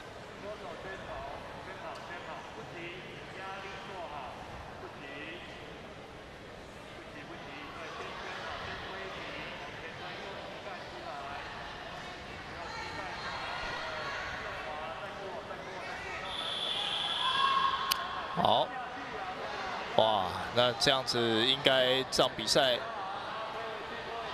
好，没有确实的压好，李汉廷又爬出来，那现在时间也所剩不多了。好，那最后比赛来到2比0，由红方徐世廷领先完成了这个比赛哦。好，看来这个4强结果出炉哦。那这样就恭喜我们的徐世廷。哦，不对，这是8强哦。还有另外一组42公斤的比赛哦。还有一组。那看一下刚刚的回放哦，来自台湾巴西柔术的徐世廷，对战李汉廷。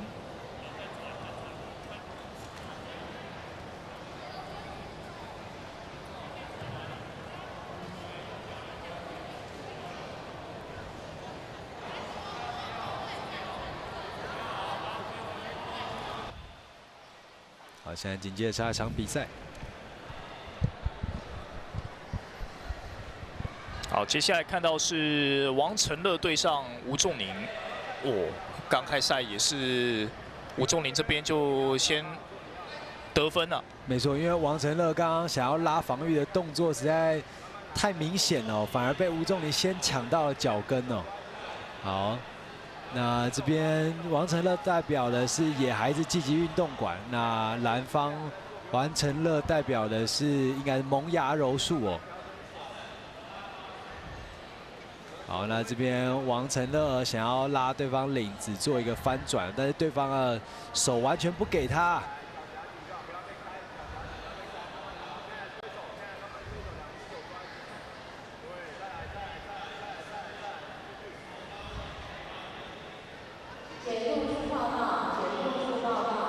时间很快，剩下1分钟哦。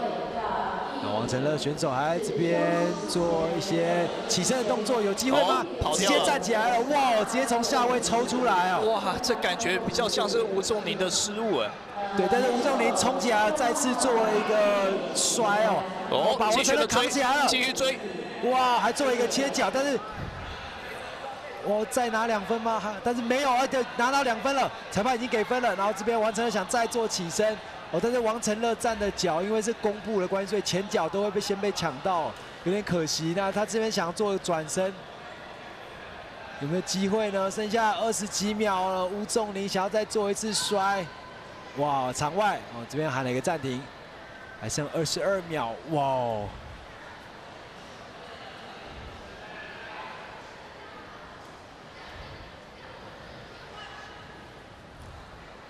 最后20秒左右的时间，哇！吴仲宁这个抢脚速度实在太快了，猝不及防哦。但是王承乐在这边，他有机会抢背吗？他想要把脚踩进去抢背，没有，哇！但这里又被得分，那这样看起来应该是没机会了。可惜。吴仲宁拿下这场比赛。没错，哇，可惜啊，双方其实都有机会哦。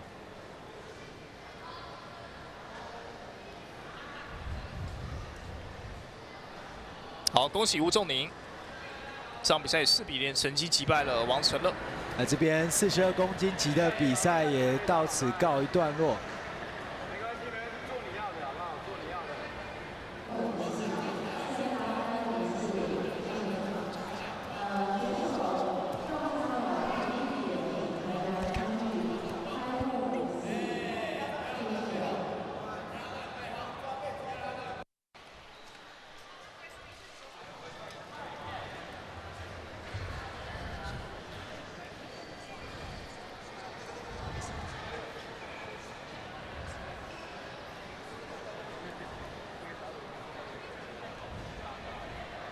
好，接下来我们看，这是应该是26公斤级的4强战。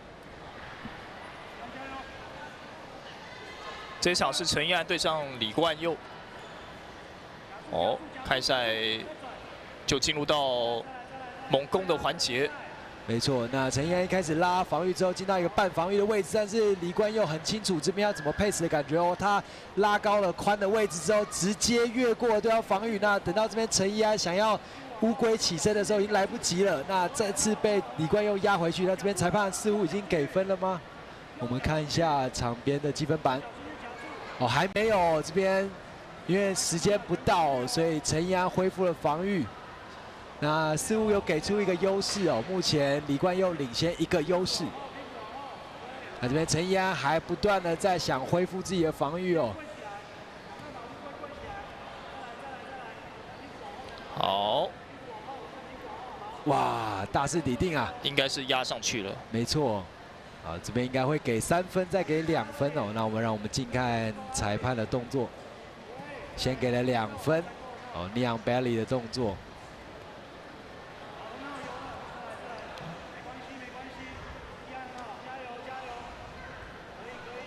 没有看到过位的3分啊，有可能是这个数字更新比较慢，没关系。那还有40秒，那李冠佑目前还是处于绝对优势的领先哦。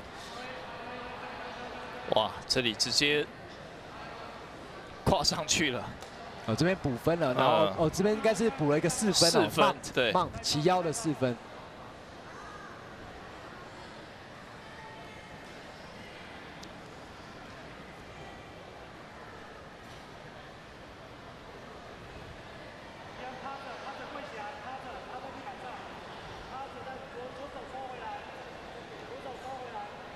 好，看来没有悬念了，最后几秒的时间，哇，最后还做了一个美国手，哇，直接终止。哇，这个李冠佑选手的目标相当明确哦。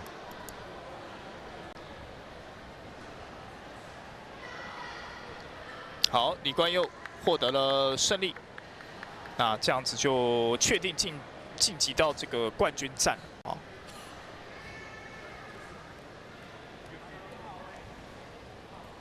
2位选手分别代表五甲武术运动馆与台湾巴西柔术，相当精彩的表现。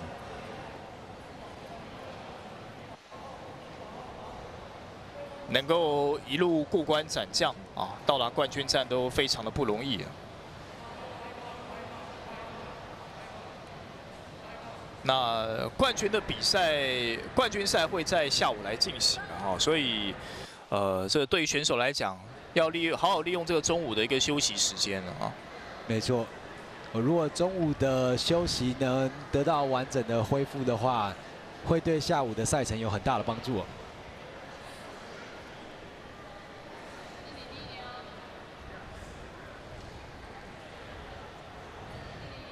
好，接下来看到张巡要对上的是李冠瑞，李冠瑞就是那位开赛就直接冲的选手了，哇，又来。但是这次并没有机会抓到对方的脚，让张巡有机会拉了一个防御。然后这边李冠瑞似乎过位了吗？应该有一只哦，应该是过了，应该是过了。哇！这边拿到了3分哦，现在3比0领先，而且抓的还蛮死的哦，现在又骑上去了。没错，已经跨上去哦。这边可以看到贝拉裁判举手4分，总共7比0的分数差。哇，张巡的这个翻身如果翻过度，有可能还会再被拿背哦，所以要小心，相当的小心啊。看是不是可以控制住一只脚，但是哇，这锁得太紧了，张巡已经几乎没什么空间了。没错，但是张巡还不断的在挣扎，并没有放弃哦。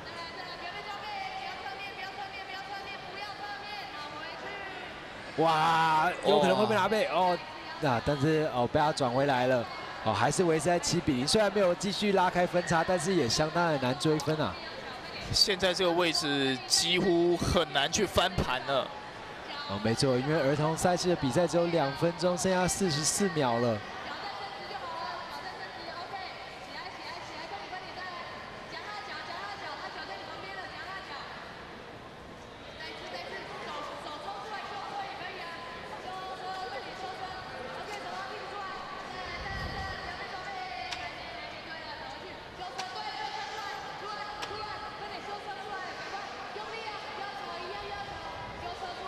哇，看起来应该没什么机会了。刚刚做了一个这个勾膝盖的控制哦，现在控制的位置非常高，重心高到这样，基本上已经无法脱逃了。但是他想做一个双脚往下穿大腿的动作，但是因为道服被拉住了。好，所以李冠瑞就一路压制到比赛结束。相当强势的选手哦。好，所以就确定冠军战是由李冠瑞对上李冠佑。没错，令人期待的冠军赛哦，2位选手都是目标明确，而且速度非常快的选手。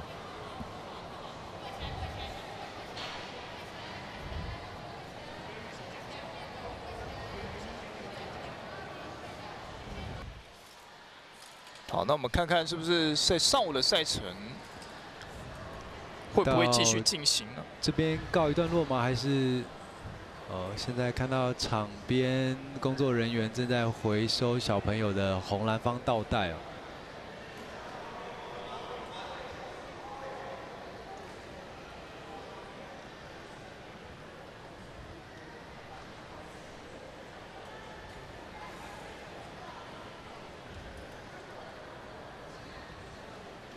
目前赛程是进行到26公斤级的4强了哈，那后面还有一些量级更高的一些比赛啊。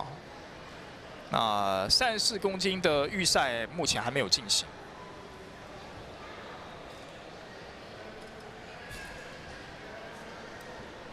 好，那刚刚大会这边是已经决定在上午赛程都已经结束，所以后续的这些预赛会在下午的时间。预计是下午1点钟继续回到这个红馆的7楼，再一起来锁定。好，感谢观众朋友收看，那我们就下午的比赛再见喽，拜拜，拜拜。